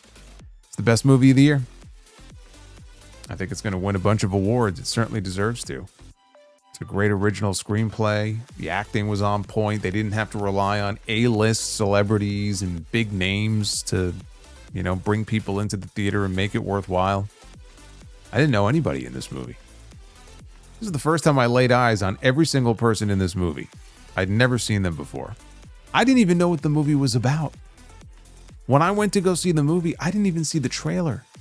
I just saw all the hype around it. Like, word of mouth is real. The word of mouth on this movie was insane. And I was like, you know what? Let's go see it. I told my brother, I go, let's go see Obsession.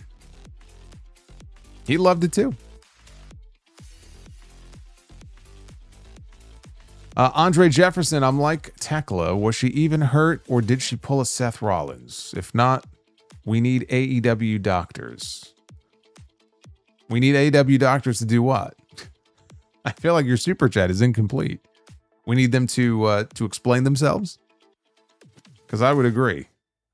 I think they have a lot to answer for here. Death Sight says, I've been reading the IDW Sonic comics, and I gotta say the Metal Virus story arc is Sonic meets 28 Days Later. Kids comics and TV shows rarely touch on horror, but when they do, holy shit. I wish I knew what you were talking about. I didn't read any of this stuff.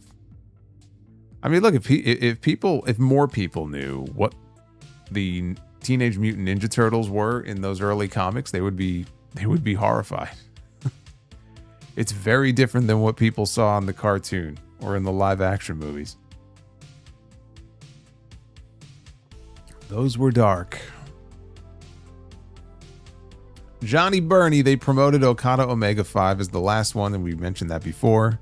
Combat Theater, are you going to watch McGregor fight this weekend? No. I mean, if somebody sends me a link, I'll check it out. But am I going to clear my schedule and buy the pay-per-view? Fuck no. Armchair Critic, can a non-heavyweight be a megastar in WWE? A non-heavyweight can be a star. I mean, what do you mean by megastar? Somebody who crosses over into movies, somebody who impacts business where you know, ticket sales rise, ratings go up? The answer is yes. You just need the right person. If the right person comes along and they're 5'9", but they're a great wrestler, they're exciting to watch, they can cut promos and they can connect with the audience, and the creative is there to support them, and you put them with the right people, yes. Yes. Not every megastar is going to be 6'4", or 6'8", or 275 pounds. It is possible.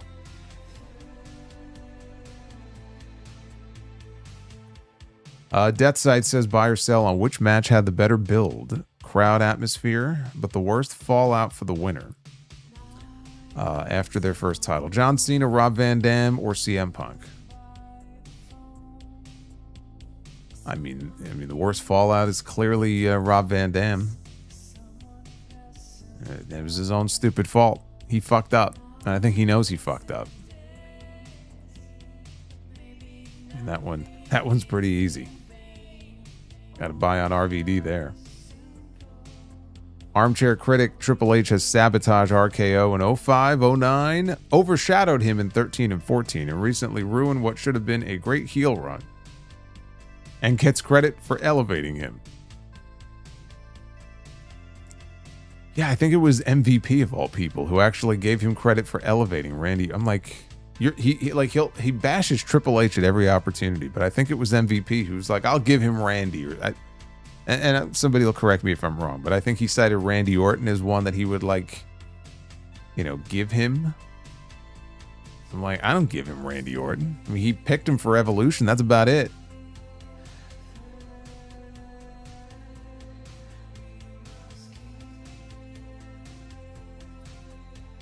Outside of Rock and Austin, who was WWE's biggest Attitude Era draw? I don't know. I'd have to see the numbers. Austin and Rock, it's pretty clear, right? A1 and A2. As far as like a draw, I mean, I would say DX, like collectively, probably as a group. Foley, maybe Foley. Yeah, they used Foley to really help elevate Austin. They had him working with Undertaker. They had him help elevate Rock. So he was all those, not all of them, but like so many of the great matches and moments that Austin and Rock were a part of involved Foley. So Foley was part of that draw. They don't become the draws that they became, especially Rock, without people like Foley doing their part to help get them there. I don't think Foley gets enough credit for being a draw. You know, he may not have been stone cold, but he was a very important part, if not one of the most important parts, frankly, of that Attitude Era roster. EJ Slimp says, like you, I have Bossman and D'Lo in my boys stable. My other three are Danny Doring, Nunzio, and Jacques Rougeau. All right, well, I mean, they're not mine. The Mountie was always entertaining, though. Danny Doring? Okay, I guess. We got Gary with us. Gary Koschuk. What's going on, Gary? Haven't heard from Gary in a while. I just got out of obsession with my wife. I know what you mean, but when you say it like that, it's kind of funny. My life is forever changed. The single most terrifying and unsettling movie I've ever seen. 99 out of 100. I'll never forgive you for recommending it. Oh, you're very welcome. It's going to haunt you in your dreams. Now all you have to do is just find a one-wish willow. And you can wish for your wife to fall back into obsession with you. Given that you just got out of obsession with her. I gotta watch it again. It's on digital now. I gotta watch it again. Actually, you know what I should do? I should go ahead. It's actually kind of entertaining to do this. You go around on YouTube. Now that the movie is finally on digital, I'm sure all the big movie like YouTube reactors are probably reacting to it. I gotta check some of those out. I gotta see what other people's reactions are. To especially the bedroom scene. Javante says, if Prime Eddie Guerrero was here today, what 3 AEW opponents would you pick for him to feud with? From AEW specifically? Oh, I think Eddie and Ospreay would be just an incredible match. Imagine Eddie Guerrero and Kenny Omega having a wrestling match. How about Eddie Guerrero and Andrade? How about that? That's a match I'd love to see. Yukio, again, thank you for the 28, man. I appreciate that very much. Deathside says, years ago, Cody Rhodes said he would love to work a program. He said problem, but he meant program with LA Knight, and apparently Knight feels the same. How would you book the program? In a perfect world, Cody would be... Everyone talks about Homelander Cody. We would have Homelander Cody and crowd favorite babyface LA Knight. It's never going to happen, but that's how I would book it. Leopard Toes, tell Mina to call me. You rock, Solo. I'll get right on that. We got her into House of Glory for a show many months ago. So, we have her contact. Could always reach out to her and put a good word in for you. Deathside says, I meant to say program. Yes, I know. Sorry, my phone glitched. Inside out of its own... I think your phone glitched again. I'm not even going to say that. I don't even think that's a real word. EJ Slump says, I wish Cena versus Hardy had main evented WrestleMania 25. Not as big as Hogan versus Warrior, but for my generation, it was the babyface dream. Oh my God. Shut the fuck up. Oh my God. Fuck that tree. What the hell happened there? Holy shit. He said, for my generation, it was the babyface dream match. Their Raw match proved it. That would have been a big match. Again, there were reasons why that was just not going to happen. You know what match that they had been talking about for WrestleMania 25? Cena against Hogan. Hogan ended up having back surgery a couple months before, so it wasn't possible. But it was like the big silver anniversary of WrestleMania. So they were going to hit the 1-2 punch of Undertaker, Shawn Michaels, and then Hogan and Cena. We never got that either.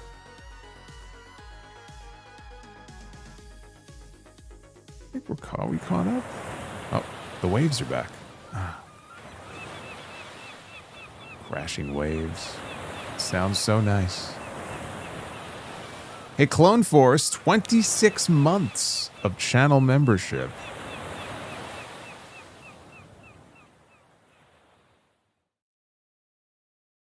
I don't know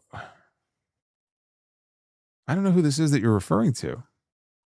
Nolan? Is it Nolan Well? I don't know who who is this person that you're referring to?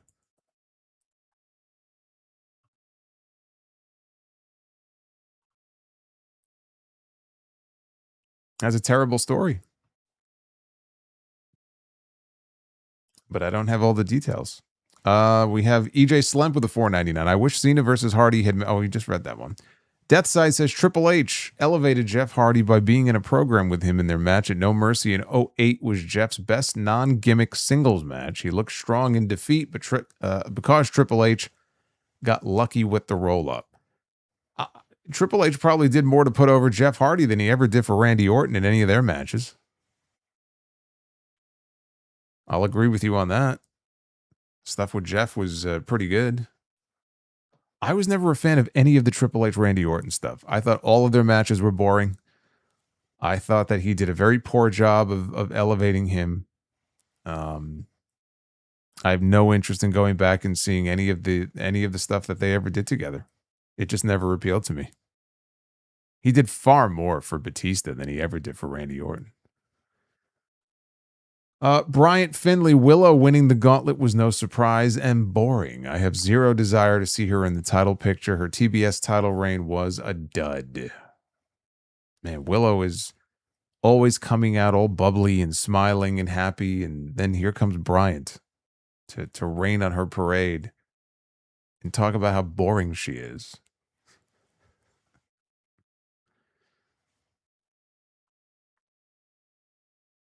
Was this the Reign of Terror days? Says, oh man, I missed that run. Well, you didn't miss much. This is I'm not just talking Reign of Terror, dude. The Reign of Terror actually predates that. The Reign of Terror has nothing to do with Randy Orton. Randy Orton came well after the Reign of Terror. Randy Orton would have been with him during the Reign of Terror.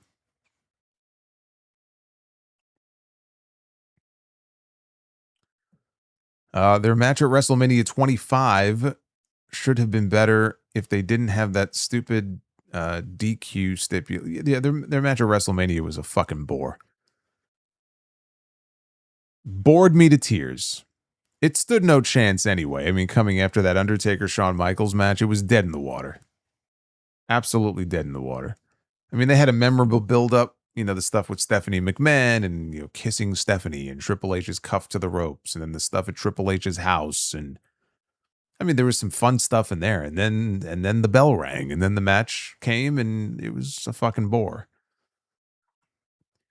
Anyway, we hit the bonus goal, the likes goal. I think it was a very modest one, right? What'd the wheel say? 350? 450. So where are we at? Oh, yeah, we killed that.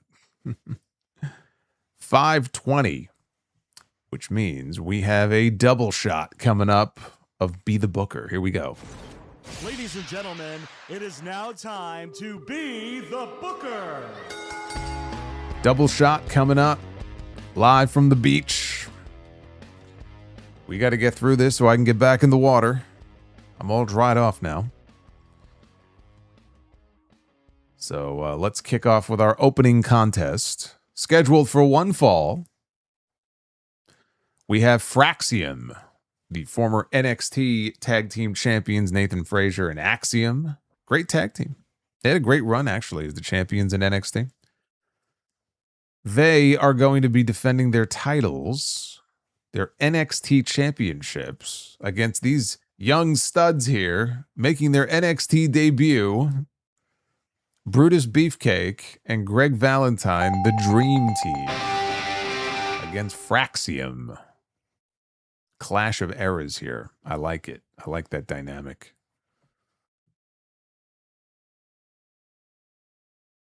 On the ladies' side, we have... Oh, did somebody say Mina? We were talking about her. We were just talking about her. Mina Shirakawa is with us. We know Thekla is very happy right now. Thekla is ecstatic to see Mina. She's very happy. Mina Shirakawa against Angry Beth Phoenix. Boy, is she angry in this image. It's been so long, I don't even remember what she was angry about. Was it the Judgment Day? Was it Finn Balor? I don't remember. Why is she so pissed off in this image?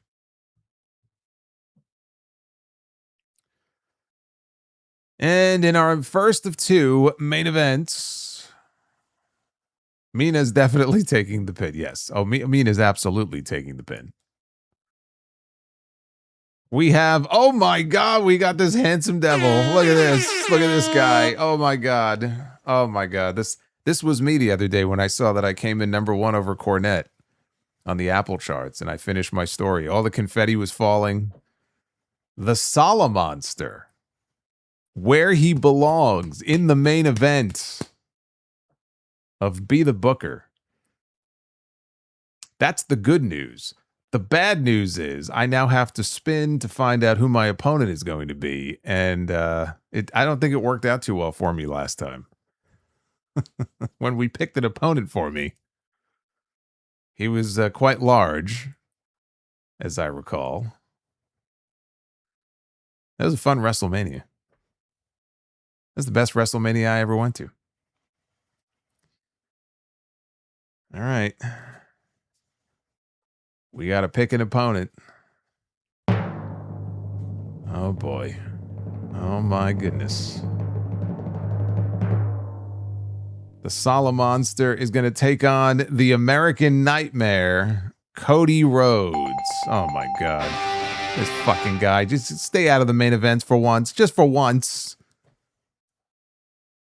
Great. Now I have to do the job for Cody Rhodes, because God forbid he should be ejected from the main event for one night. Solomonster and Cody, who you got? Who you got in that main event? One thing I can tell you is that if I have a moment, if I have an opportunity in this match, I will not hesitate to blast him in the head with a belt or kick him in the crotch or do whatever it takes to win. Because I'm a winner. I'm tempted to add a stipulation to this, but then I just know it would end up being a complete disaster if I did that. Speaking of stipulations, though, we do have round number... Oh, yes. Thank you. Thank you. I always forget. I need you to remind me. I always forget about the Sonic Sweep. But now we are on round number 2. So we have stipulations for all 3 matches here. Sheriff of Patty says, I would pay to watch that main event. You're damn right you would pay. I ain't wrestling for free. You ain't going to get me wrestling on Beach Break. You're going to fucking pay. You want to see me in the main event.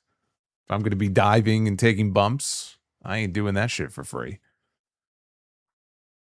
All right, our first match is going to be an intergender match. We had a couple of these the other night. We have got... Oh man, I miss Lucha. I miss Lucha Underground. I really do. All right, we gotta pick. We'll go with the women first. How about that? See which lady is going to be in this intergender match. Here we go. It will be Sherry Martel. Sensational Sherry Martel. I'll tell you what, she's the automatic favorite in this match. I don't care who she ends up wrestling. She's tough. I don't want to mess with her.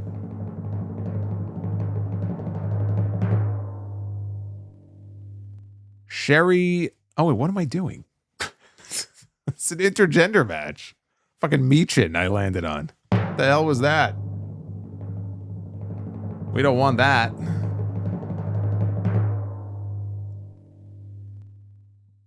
Sherry Martel against Rob Van Dam. I'm sticking with Sherry. I'm sticking with Sherry for the win.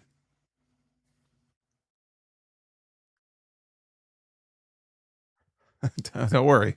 I saw Meechin. I said, no. We're not doing that. All right, our second match here of the final round is going to be a tables match. All right. Should we do a tag team tables match or just skip the tag team match this round? I'll pull a Paul Levesque. We'll ignore the tag team match. We have... Speaking of fucking Paul Levesque, are you fucking kidding me with this? I feel like Be the Booker, it's almost like Siri on your phone. And it hears me and then it just knows. And somehow it picks that person. Because as soon as I said his name, I see this guy on my screen. Triple H.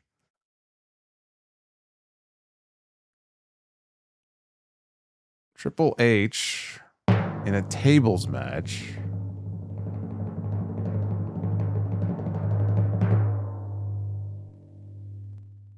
Against the almighty Bobby Lashley. Bobby.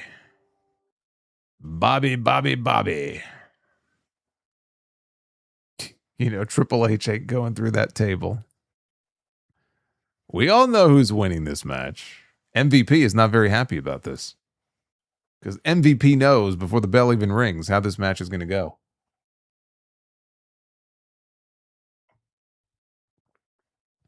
Okay. Our final bout is going to be a strap match. Tied to a leather strap, bound by the wrist. Who's it going to be? Ah, look at this. Making his main event debut here in Be the Booker, ladies and gentlemen. It is Gymnasium. Yes.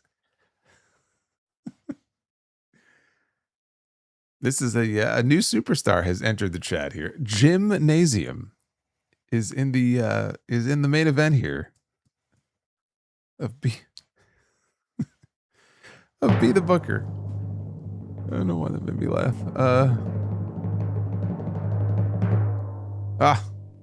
Little tease there. We got a little tease there. It's going to be Gymnasium against the phenomenal AJ Styles. I don't think Gymnasium stands much of a chance here in this match. Yes, Bill Ding is also in there. We just didn't land on him. But Gymnasium is in there, and Bill Ding is also somewhere in there in Be the Booker. Well, there you go. Another sweep. We got a double sweep.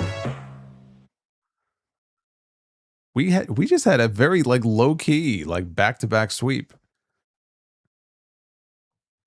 Very impressed. The ocean waves. The ocean waves are back. You know what? I know it's very unlikely, but fuck it.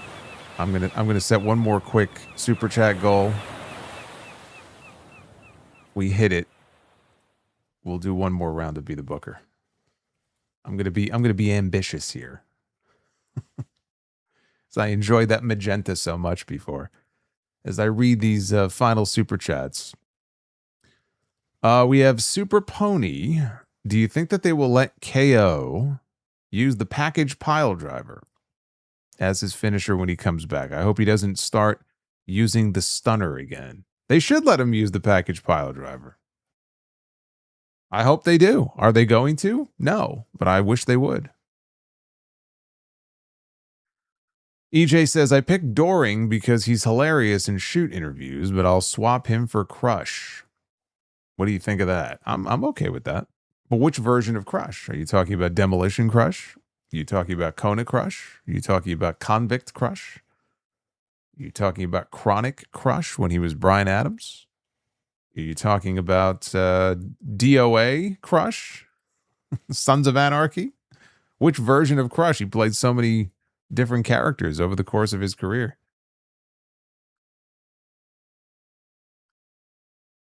EJ, thank you again. Devin says, how would Solo recommend watching the Breaking Bad universe? Breaking Bad, Better Call Saul, and El Camino to a new viewer. How would I recommend it? You start with Breaking Bad. And then it really doesn't, I don't think it matters which order you do it. I mean, I watched El Camino and honestly, I was like, I don't even think you really need to see El Camino, to be honest with you. You watch Breaking Bad and then you watch Better Call Saul. That's what you do. Oh my God.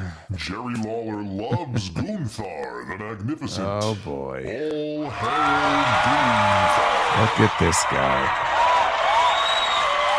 Look at this guy. Super Pony coming in the clutch with a $50 bomb. Look at this guy. He wanted to be the Booker badly. And he just earns you single-handedly, I might add, earns you guys an extra round here of Be the Booker. You know what you are, Super Pony? For life. You're for life. Super Pony for life. Super Pony also says, how do you think Damian Sandow would have turned out if he cashed in successfully? And do you think he would still be in WWE today? I don't think his career would have been any different. And I don't think he would be in WWE right now. Deathside says, would LA Knight against Cody Rhodes, babyface versus babyface, or even heel LA Knight against babyface Cody still work? That's more likely than heel Cody. Heel LA Knight and babyface Cody, it could work. It could work. You run the risk of people siding with LA Knight, but could it work? Yes. Yes, it could work. All right, Super Pony, man. Look at this guy, man. He says, I want more Be the Booker. Let me make sure all these sounds are turned off. Sometimes I end up going back to it, and we get sound overload here. Turn this off. Turn this off. Okay, here we go. I think it's safe. There we go. All right. Stipulations.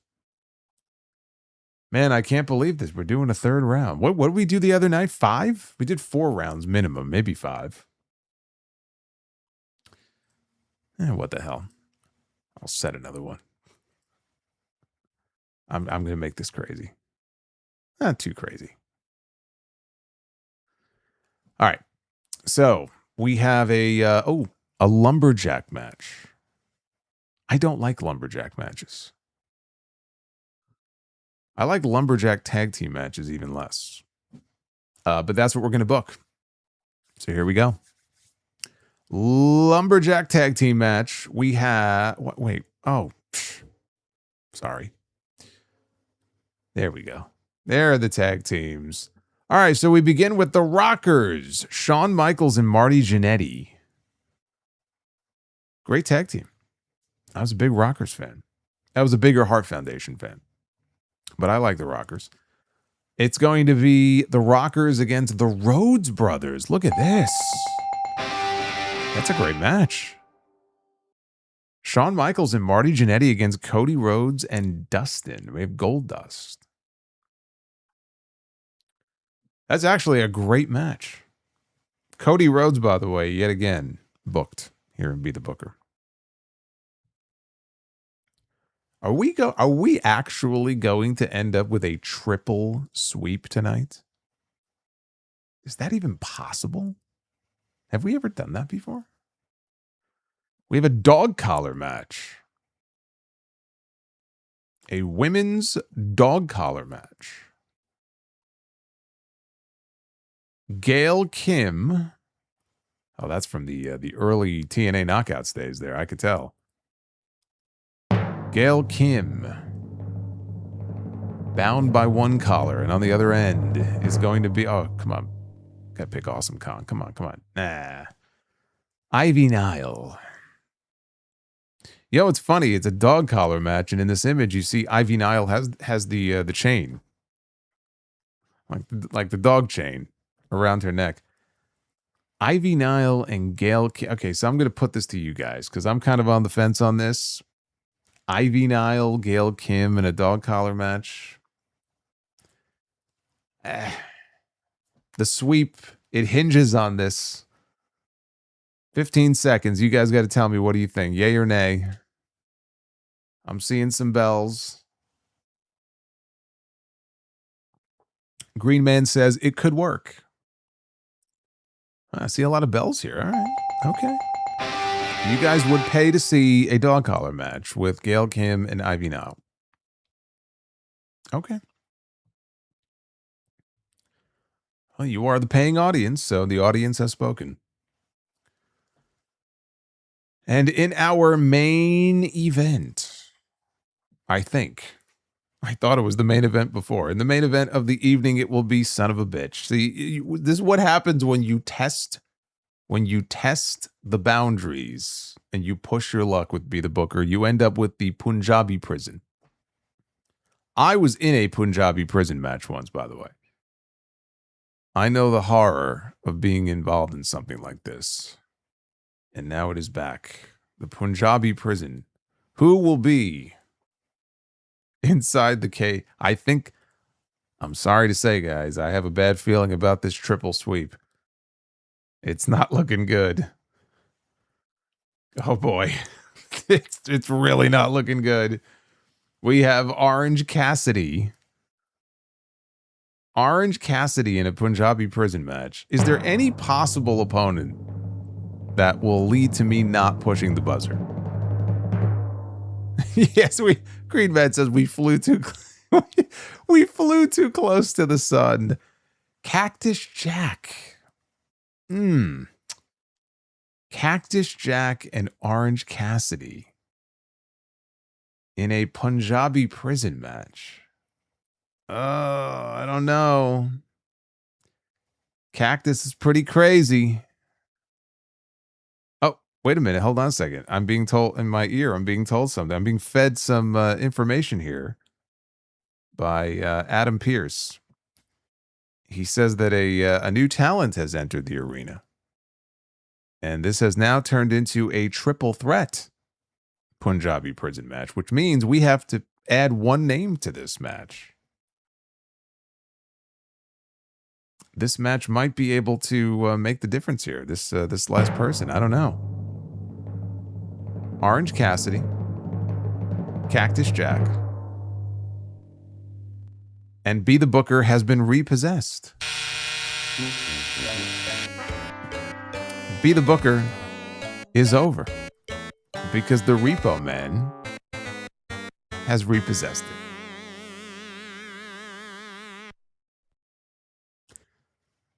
We were this close. We were this close to the triple sweep.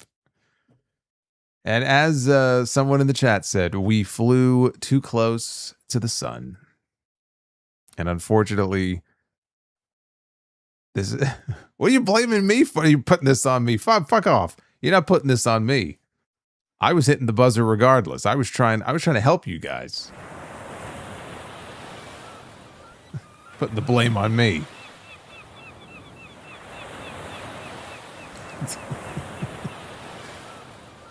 There is no triple sweep, unfortunately.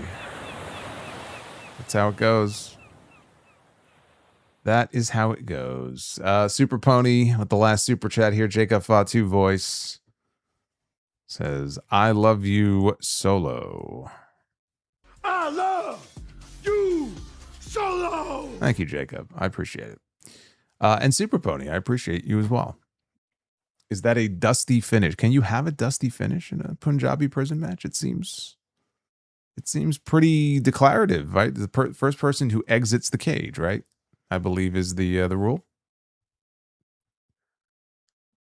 Not really amenable to a dusty finish.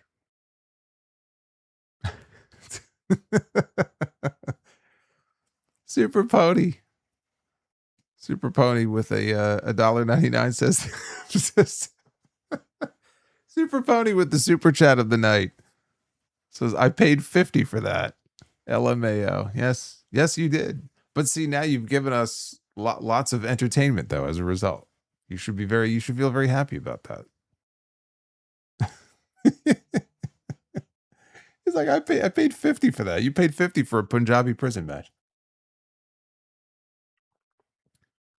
Just think, when Vince McMahon was still, running the show, and we were actually getting Punjabi prison matches, they were charging about $50 for it on pay-per-view.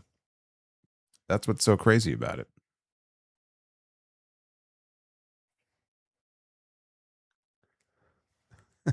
Some Jim Herd booking. Oh. Anyway, thank you guys for making this a very entertaining stream. Always more entertaining than the TV shows themselves. Although Dynamite was a very good show tonight.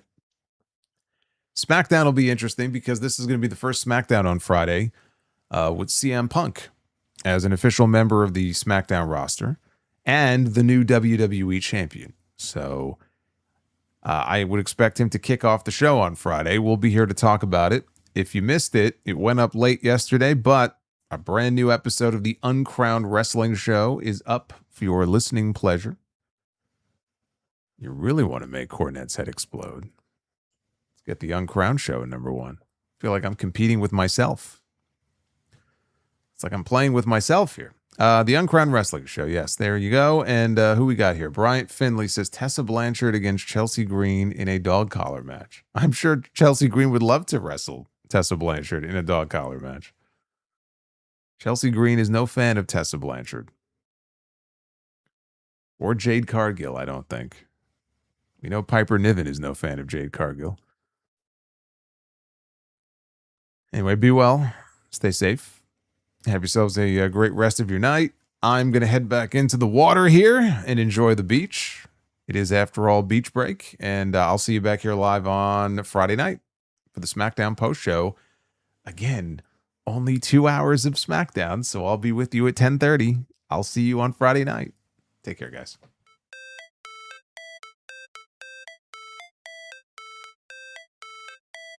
All it's for